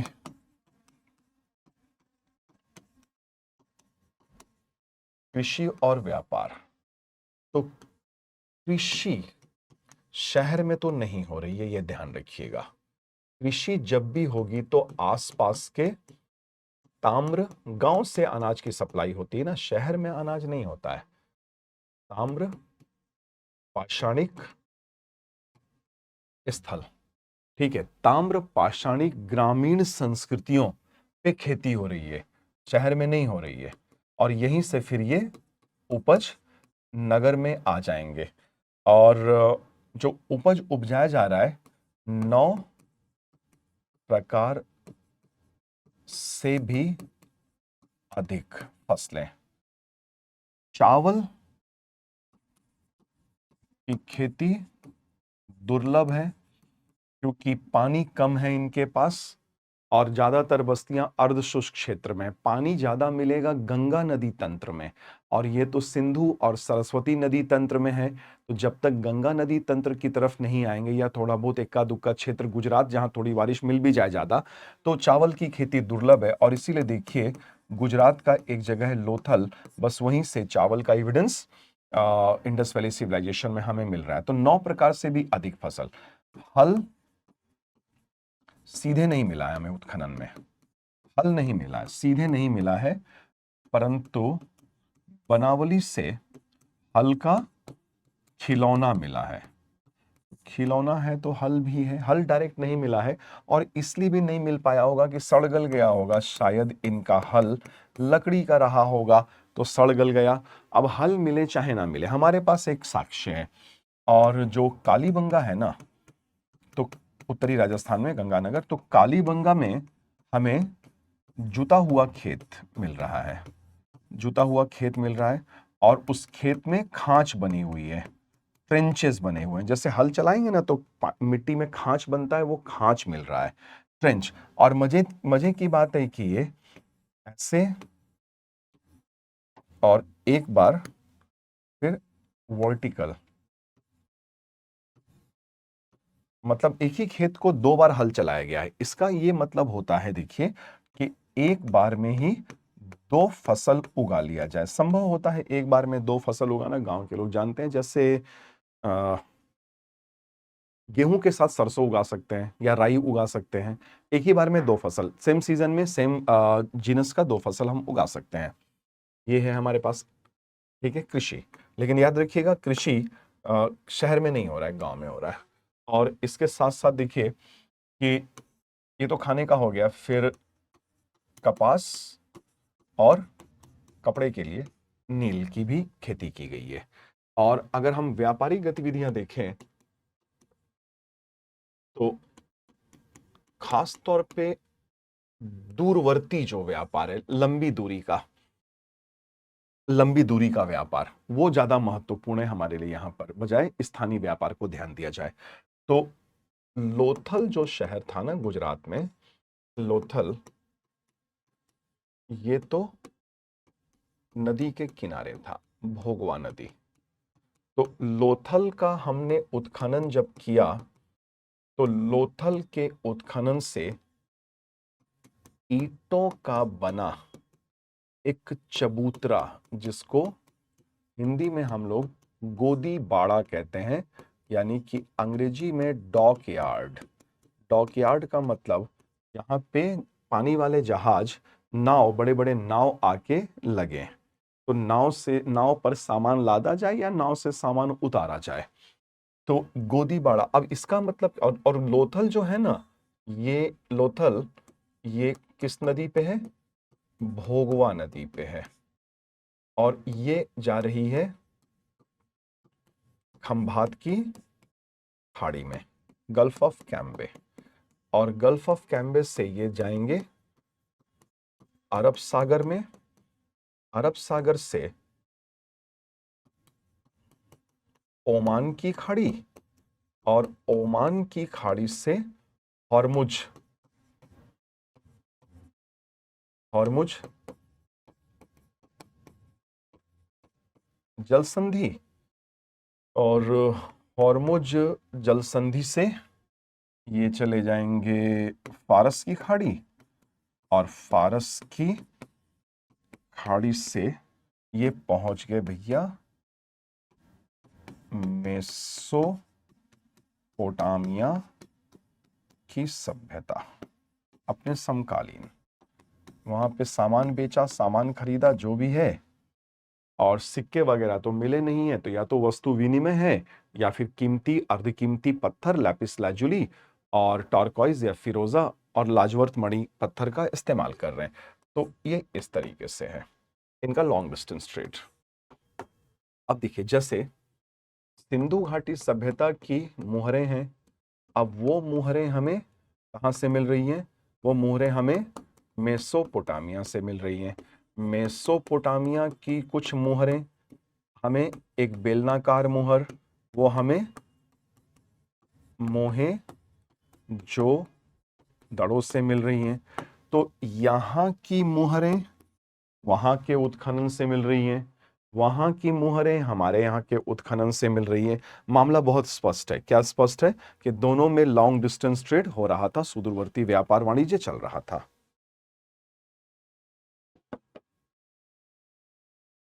ठीक है।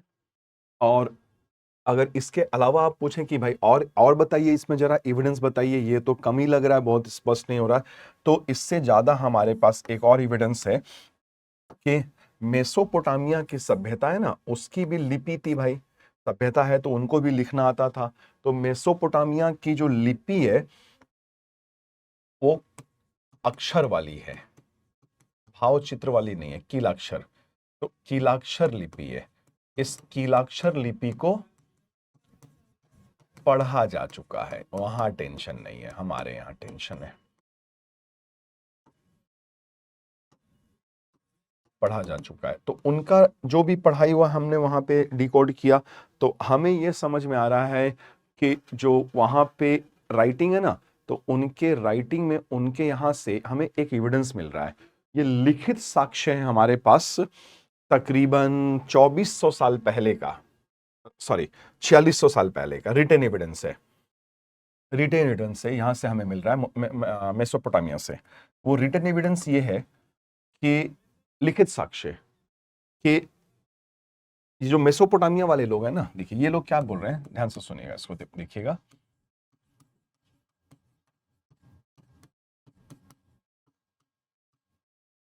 मेसोपोटामिया 2350 ईस्वी पूर्व का हमारे पास, या कह लीजिए तकरीबन 4000, लगभग लगभग में 4400, आप इसे ऐसे भी लिख सकते हैं, 4400 वर्ष पूर्व का।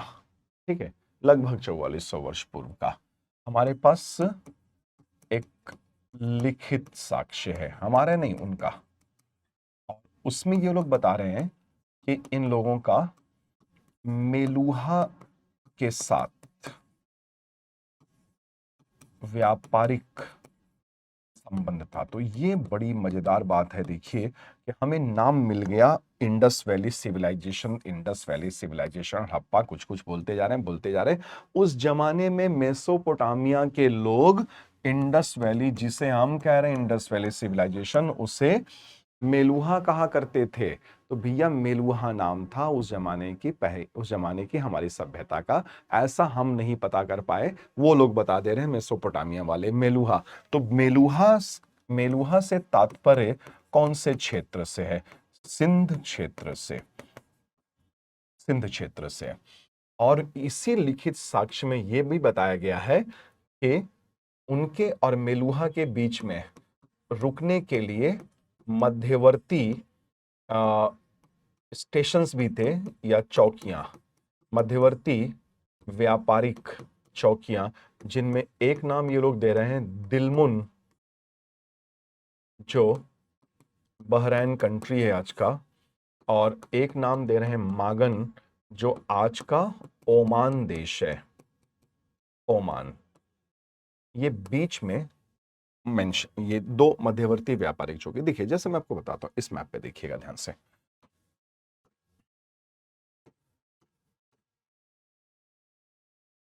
यहां से लोथल, ठीक है, भोगवा नदी से उतरे सामान लेके, बात की खाड़ी में आए, आगे बढ़ रहे हैं, अरब सागर किनारा नहीं छोड़ेंगे, क्योंकि मानसूनी हवाओं की बहुत अच्छी जानकारी नहीं है। मानसूनी हवाओं की सटीक जानकारी हड़प्पा सभ्यता के 2500 साल पहले एक नाविक ने, हिप्पालुस नाम था उनका, हिप्पालुस नाविक ने बताई थी, उनके पहले नहीं सटीक जानकारी थी। फिर ये यहां से आगे बढ़ेंगे तो ये ओमान पहुंच गए, यहाँ पे कंट्री है OMAN, ओमान, इसीलिए ये ओमान की खाड़ी है। ओमान की खाड़ी से आगे बढ़ते हैं तो ये जलसंधि, दो खाड़ियों को जोड़ने वाली जलसंधि स्ट्रेट, STRAIT बोला जाता है स्ट्रेट, ये आगे बढ़े तो एक जगह यहां पे रुके, फिर आगे बढ़े तो एक जगह यहां पे रुके, फिर फारस की खाड़ी में घुस के ये पहुंच गए भाई मेसोपोटामिया के शहर उरुक किश निपुर। ये उनके शहरों के नाम, जैसे हमारे यहाँ है हड़प्पा, मोहनजोदाड़ो, चान्होदाड़ो, लोथल, कालीबंगा, ये उनके वाले शहर हैं। तो ये लॉन्ग डिस्टेंस ट्रेड भैया चल रहा है। तो नाव बनाने की तकनीक तो बड़ी दक्ष रही होगी, तकनीकी दक्षता वाले लोग हैं ये लोग। हवाई ऐसे हल्के फुल्के में आप नहीं खारिज कर सकते हैं सिंधु घाटी की सभ्यता को। और अब अगर हम आए इनके धार्मिक विश्वास और परंपराओं पे, तो हम ये देखते हैं कि ये लोग एक मुहर पे इन्होंने एक अंकन किया है जिसे कुछ इतिहासकार पुरुष देवता कहते हैं, मेल डाइटी, पुरुष देवता। और उन्होंने 3 सींगों वाला एक मुकुट पहन रखा है और योग की मुद्रा में बैठे हुए हैं, जैसे कि बाबा रामदेव हमारे बैठते हैं योग की मुद्रा में। ठीक है, पैर पालथी मारे हुए और अपना से जिस समय मोहनजोदड़ो का उत्खनन हुआ, सबसे पहले तो हड़प्पा का हुआ था, और हड़प्पा का उत्खनन 1920 से शुरू हुआ, 2021 से। और एमएस वत्स और डीआर साहनी, माधव स्वरूप वत्स और दयाराम साहनी ने किया। उस वक्त archaeological survey of British India हुआ करता था और उसके डायरेक्टर जनरल थे जॉन मार्शल। तो जॉन मार्शल के ही नेतृत्व में मोहनजोदाड़ो की 1922 से खुदाई प्रारंभ हुई, उत्खनन प्रारंभ हुआ, और भारतीय उत्खननकर्ता थे उन्होंने उत्खनन शुरू किया, है ना। उत्खनन शुरू हुआ तो उस उत्खनन में ये मुहर मिली छोटी सी, इसको जॉन मार्शल के पास लेके जाया गया आदमी, देखिए ना ये मुहर मिली है। तो जॉन मार्शल ने बोला अच्छा अच्छा, ये तो पुरुष देवता है और ये एक्चुअली पशुपति हैं, पशुपति महादेव हैं, यानी कि शिव जी का आदि रूप हैं। तो ऐसा हो सकता हो कि संभवतः हड़प्पा सभ्यता के लोग शिव जी ना सही तो परंतु शिव जी के आदि रूप की पूजा किया करते थे। और पशुपति महादेव इसलिए क्योंकि ये देवता पशुओं से घिरे हुए। इनके बाईं तरफ में आप देखिएगा तो एक बाघ और एक हाथी, और इनके दाहिनी तरफ में एक राइनोसरॉस गेंडा जैसा, और दूसरा भैंसा, गई भैंस पानी में, वाटर बाफलो। और पैरों के नीचे 2 बारहसिंगा, एक का बारहसिंगा पूरा, ये इतना टूटा हुआ तो सिंगा सिंगा बचा है, 12 गायब हो गया। लेकिन ये है कि कुल कितने जानवर, 1 2 3 4 और 2 बारहसिंगा, 6 जानवर। और प्रजाति कितनी, 5 प्रजाति के 6 जानवर, हाथी प्रजाति, बाघ प्रजाति, गेंडा प्रजाति, भैंसा प्रजाति 4, और 2 हिरन वाली प्रजाति, बारहसिंगा वाली प्रजाति 5 है, कुल जानवर 6 दिखाए गए हैं। तो शिव जी के आदि रूप की पूजा हड़प्पा सभ्यता के लोग संभवतः किया करते थे। इनके अतिरिक्त ऐसी कुछ मिट्टी की मूर्तियां मिली हैं, मृण मूर्तियां कहते हैं इन्हें। और मृण मूर्तियों से मिलने से ऐसा लग रहा है कि जाहिर सी बात है, देखिए ये तो ताम्र पाषाणिक देशी ग्रामीण संस्कृतियों के उत्खनन से भी मिला है, पहले से चला रहा है। तो हो सकता हो कि हड़प्पा सभ्यता के लोग मातृ देवी की पूजा किया करते रहे होंगे। हालांकि ये निष्कर्ष पूरी तरह से 100% अब फुल प्रूफ नहीं है, एकदम सटीक नहीं है, लेकिन हम ऐसा मान सकते हैं। लेकिन यहां पर देखिए कि मोहनजोदाड़ो से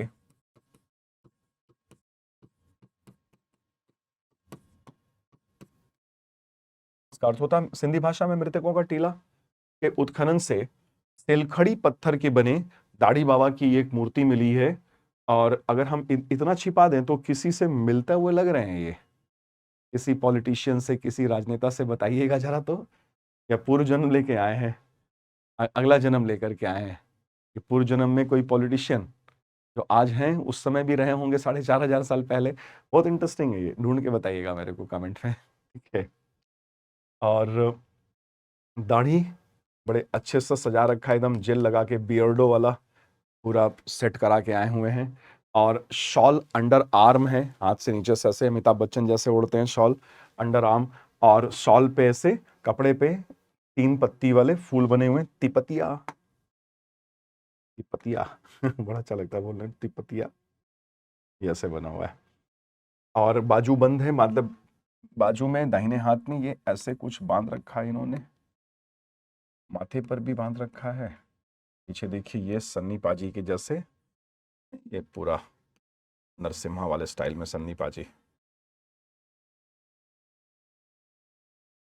और फुर कवर कर रखा है पूरा पीठ, तिपतिया तिपतिया अलंकरण से डेकोरेशन है, ठीक है ना, लीफ के जैसे, लीफी डेकोरेशन से। तो अब ये पुजारी हैं ऐसा लग तो रहा है, लेकिन ये राजा हैं ऐसा नहीं लग रहा है, क्योंकि अगर ये इस तरह के राजा होते तो इनकी बड़ी संख्या में मूर्तियां मिलती हमें।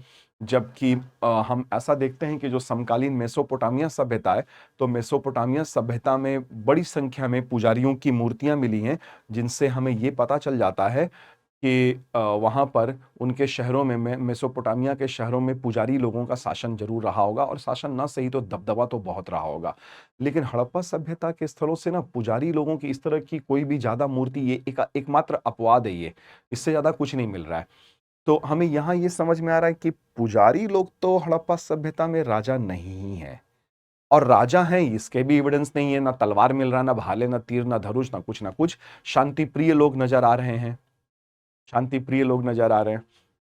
तो राजा होने की भी संभावना नहीं है। एक संभावना बनती है, जो लोग शासन कर रहे होंगे शायद कि चूंकि व्यापार वाणिज्य बहुत हो रहा है, अच्छे से व्यापारिक लोग हैं, सुदूरवर्ती स्थानीय व्यापार हो रहा है, तो ऐसा भी हो सकता है कि इनके हर एक शहर में कोई एक व्यापारी या कुछ व्यापारी मिलकर के शहर का शासन चलाते रहे हों।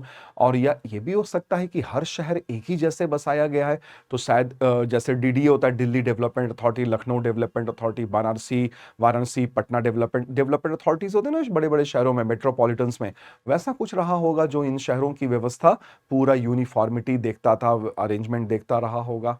तो इस बात की तो संभावना है, और इस बात की लेकिन नहीं है कि पुजारी जी राजा रहे होंगे, इसकी संभावना तो नजर नहीं आती है। ठीक है, और ये हमने देखा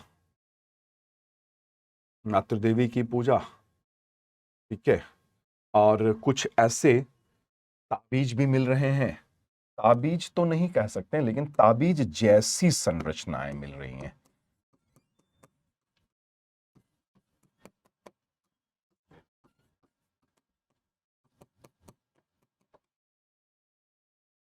तो ताबीज जैसी संरचनाओं का मिलना, ये इस बात को साबित कर सकता है, और ये बीच में छेद छेद भी बने हुए ताकि वो धागा बांध के हाथ वाथ में पहन ले या माथे पे पहन ले, कुछ ऐसा। तो इसका मतलब है कि ये लोग मान रहे होंगे कि पराभौतिक शक्तियां होती होंगी, ठीक है, पराभौतिक शक्तियां, और पराभौतिक शक्तियों से जो हमें नुकसान भी पहुंचा सकती हैं, उनसे बचने के लिए ऐसा कुछ पहनते रहे होंगे। लेकिन ये हम सिर्फ सोच रहे हैं ऐसा, ये 100% ठोस निष्कर्ष नहीं निकलता है, क्योंकि बहुत मुश्किल है ये निष्कर्ष निकाल पाना। ये तो हम आज से तुलना करके देखते हैं कि कई बार मुस्लिम लोग भी ताबीज पहन लेते हैं, मौलवी साहब लोग ताबीज वाबीज दे देते हैं, गंडा दुआ ये सब कर देते हैं, या फिर कुछ और लोग हिंदूज में भी हैं जो धागा या हाथ में या पैरों में ना काला धागा जैसा बांध दिया जाता है, ताकि हम बुरी शक्तियों से, बुरी नजर से, बुरी शक्तियों से बच सकें। तभी तो ट्रक के पीछे गाड़ी में क्या लिखा होता है, बुरी नजर वाले आगे डैश डैश डैश, वो बताइएगा जरा कमेंट में क्या लिखा होता है। ठीक है, ताबीज जैसी संरचना है। अब ये जो मोहनजोदाड़ो वाले एक्सकवेशन से ये जल कुंड मिल रहा है, ग्रेट बात, स्नानागार, तो स्नानागार का मिलना, क्या हम निष्कर्ष निकालें आज से तुलना करके कि ये शायद मानते रहोगे कि जल के पवित्र कर देने की क्षमता में विश्वास रहा होगा, हम ठोस तरीके से इस निष्कर्ष पर नहीं पहुंच सकते हैं। हो सकता हो कि वो जो शहर का सबसे प्रमुख व्यक्ति होगा उसका अपना प्राइवेट स्विमिंग पूल रहा होगा, ये भी तो हो सकता है, हमें क्या पता। हम ठोस तरीके से थोड़ी ना कुछ भी बोल सकते हैं। अभी ना तो हम इनकी लिपि पढ़ पाए हैं, ना ही अभी सैकड़ों टीले पड़े हुए हैं जिनका उत्खनन कर पाए हैं, तो पूरा पिक्चर ही क्लियर नहीं है। जो भी तो हम देख रहे हैं, पढ़ रहे हैं, वो तो सिर्फ ट्रेलर है, ये समझ लीजिए, है ना। और डेड बॉडीज को जला नहीं रहे हैं। बाद में आए आर्यों के समय में, उत्तर वैदिक काल में, हम आगे वाले लेक्चर्स में पढ़ेंगे, ठीक है ना, उनके बारे में तब देखेंगे क्यों, कब और कैसे जलाए जाने का ट्रेंड आ रहा है। भले तो उस समय तो दफनाने का ट्रेंड है, चाहे वो ताम्र पाषाणिक देशी ग्रामीण संस्कृतियां हो, या उसके पहले भी चले जाइए नवपाषाण, या नवपाषाण या उसके पहले भी चले जाइए मध्य पाषाण काल। तो मध्य पाषाण काल से ही हमें ये ट्रेंड दिखने लगा है कि डेड बॉडीज को ऐसे फेंक के नहीं भाग रहे हैं, वो एटलीस्ट गड्ढा गड्ढा खोद के उसमें डाल दे रहे हैं। तो हड़प्पा में जो कब्र मिले हैं, सेमेट्रीज मिली है, कब्रिस्तान, सेमेट्रीज, दफनाया गया है डेड बॉडीज को। और जो एकदम आसान तरीका है, सिंपल तरीका इनका डेड बॉडीज को दफनाने का, नॉर्थ साउथ ओरिएंटेशन है और हेड ये रख रहे हैं नॉर्थ में, ठीक है, हेड नॉर्थ में। और ज्यादातर डेड बॉडीज को विस्तार से लिटाया गया है, एक्सटेंडेड, पूरा खोल के एक्सटेंडेड।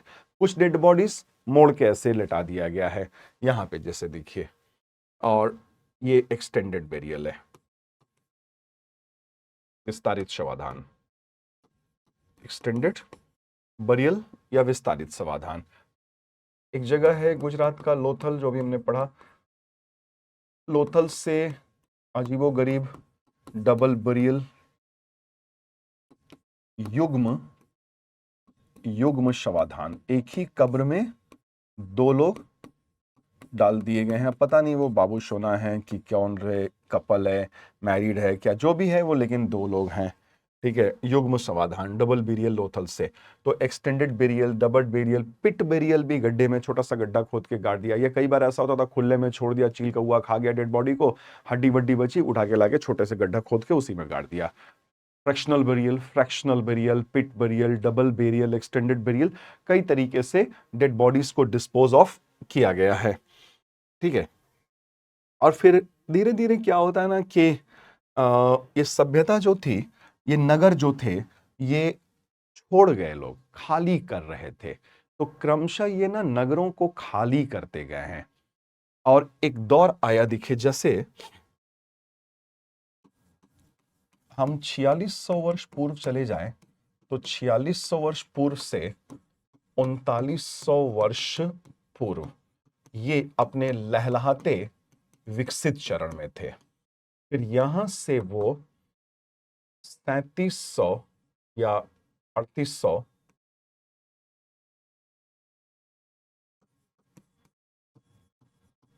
वर्ष पूर्व, हम यहां पे एक ट्रेंड देख रहे हैं कि अब ये लोग ना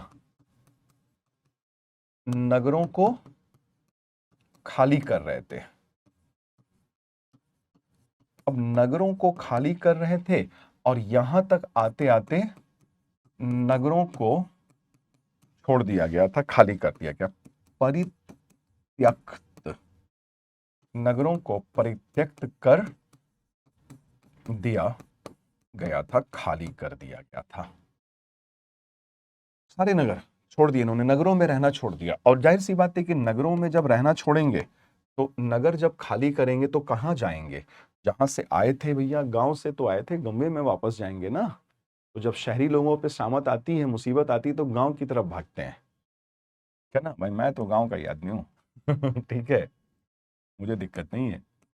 तो परित्यक्त कर दिया गया था, नगरों नगरों को खाली कर दिया गया था। और कहां जा रहे थे लोग वापस? ताम्र पाषाणिक देशी ग्रामीण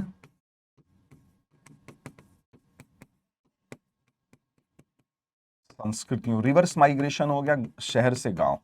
पहले निकले थे गांव से शहर, फिर वापस आ गए शहर से गांव, लौट चलो घर लाड लो, वापस आ गए। तो ताम्र पाषाणिक देशी ग्रामीण संस्कृतियों की ओर। तो कुल मिला जुला करके मर खप नहीं गए लोग, नगरों का पतन हुआ, ठीक है ना। तो जो पतन हुआ, तो पतन के बहुत सारे कारण रहे होंगे।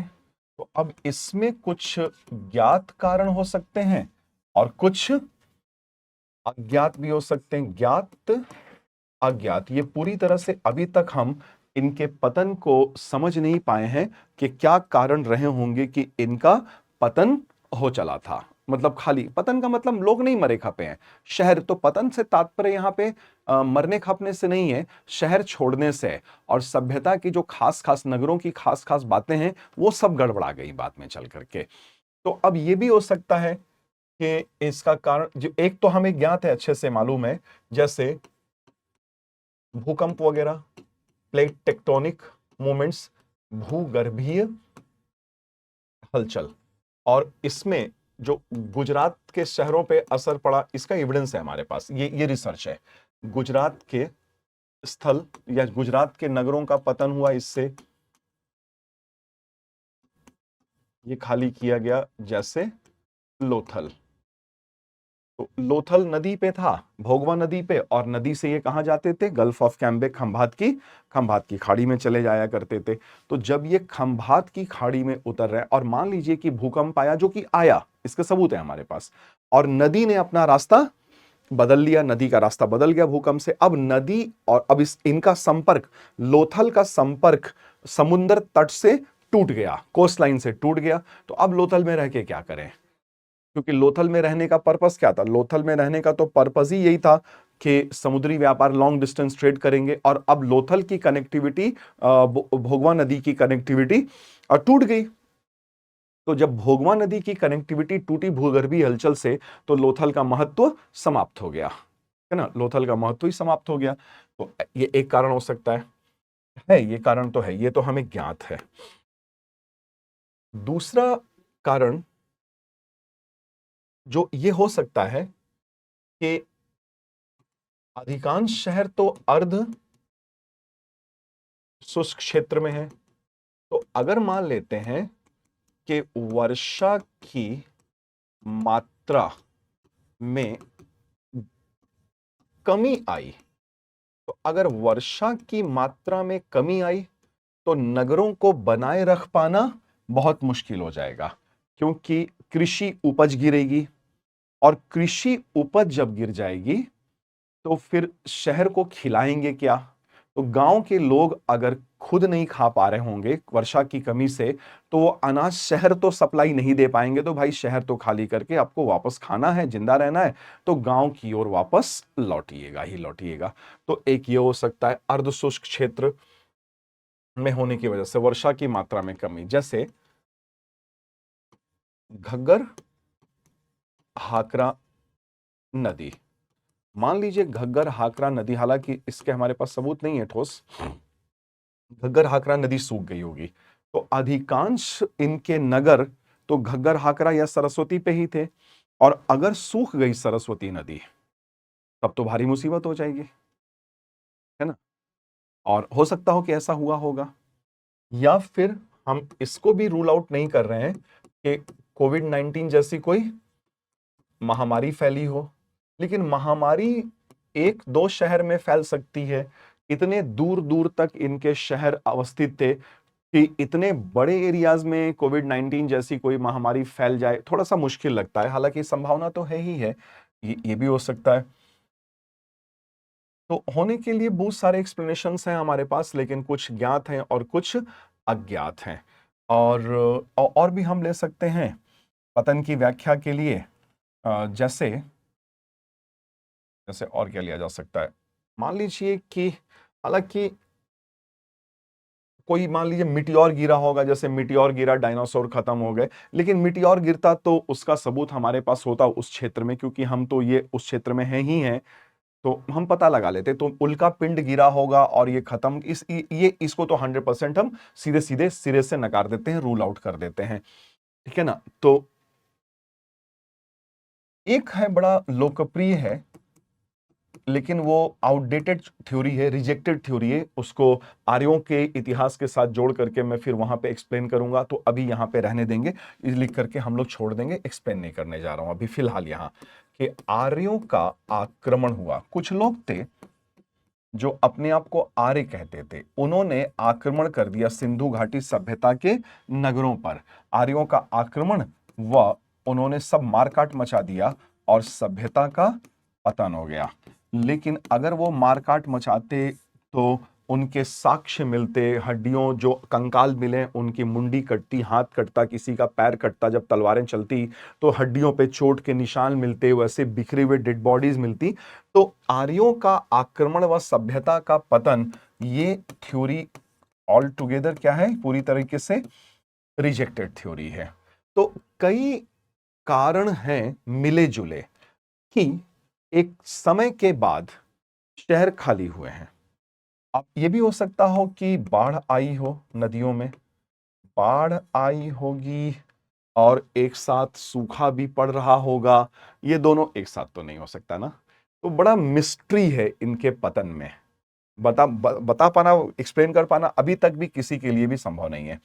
अब देखिए, जैसे ये तो तय है कि एक नगर बाढ़ से ही खाली हुआ, मोहनजोदाड़ो, क्योंकि मोहनजोदाड़ो के उत्खनन से बालू की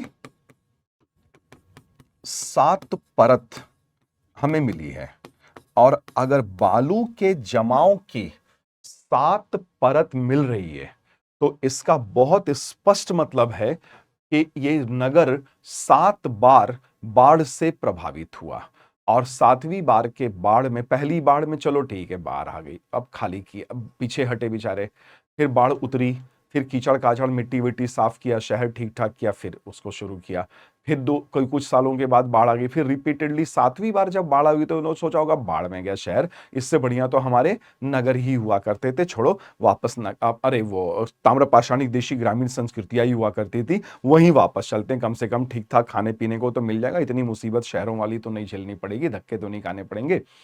तो कई कारण मिलजुल करके ये एक्सप्लेन कर पाते ही नहीं है ठीक से अभी भी कि इस सभ्यता का क्यों पतन हुआ, क्यों लोगों ने इसको खाली कर दिया था, ये हम नहीं समझ पाते हैं, ठीक है ना। तो यही था जिससे जो हमारा प्रथम नगरीकरण, जिसे हम लोग हड़प्पा सभ्यता या सिंधु घाटी सभ्यता की संज्ञा देते हैं, और वर्तमान में सिंधु सरस्वती सभ्यता भी इसे कहा जा रहा है। तो ये था प्रथम नगरीकरण पश्चिमोत्तर भारत में सिंधु घाटी की सभ्यता। इसका सबसे बड़ा इंपॉर्टेंस यही है कि ये हमारा फर्स्ट अर्बनाइजेशन था। और फिर ये जब पतन हो गया इसका, तो इनके पतन के बाद फिर हमारे से, ये तो 4,500 साल पहले थे, और फिर हमारे से ही 2,500 साल पहले बुद्ध और महावीर स्वामी के समय में फिर दोबारा नगरीकरण होगा, दोबारा नगरीकरण होगा, और वो गंगा घाटी में नगरीकरण होगा इस बार। तो इस बार दोबारा नगरीकरण अलग था और ये पहला नगरीकरण, तो दोनों में कई सारे अंतर हैं और कारक भी उनके अलग हैं। तो नेक्स्ट टॉपिक में जब हम लोग पढ़ रहे होंगे तो आर्यों का इतिहास, और हमारा फोकस द्वितीय नगरीकरण पे होगा, द्वितीय नगरीकरण। तो ये फर्स्ट अर्बनाइजेशन और हम सेकंड, फिर दोनों को कंपेयर करके भी देखेंगे। चलिए अभी के लिए इतना बहुत है, आप इसको अच्छे से पढ़ लीजिएगा, रिवीजन कर लीजिएगा, दोहराते रहिएगा, कठिन प्रयास करते रहिएगा, और संभव है ना, बिल्कुल संभव है। और मेहनत लगेगी हमारी तरफ से भी और आपकी तरफ से भी, हम जी जान से आप लोगों के लिए लगे हुए हैं संभव बैच में, आप लोग भी जी जान से लगिएगा तो निश्चित तौर पे मंजिल आसान हो जाती है हमें मिलना। ठीक है, चलिए, thank you so much, thanks a lot, ख्याल रखिएगा आप लोग अपना, केयर।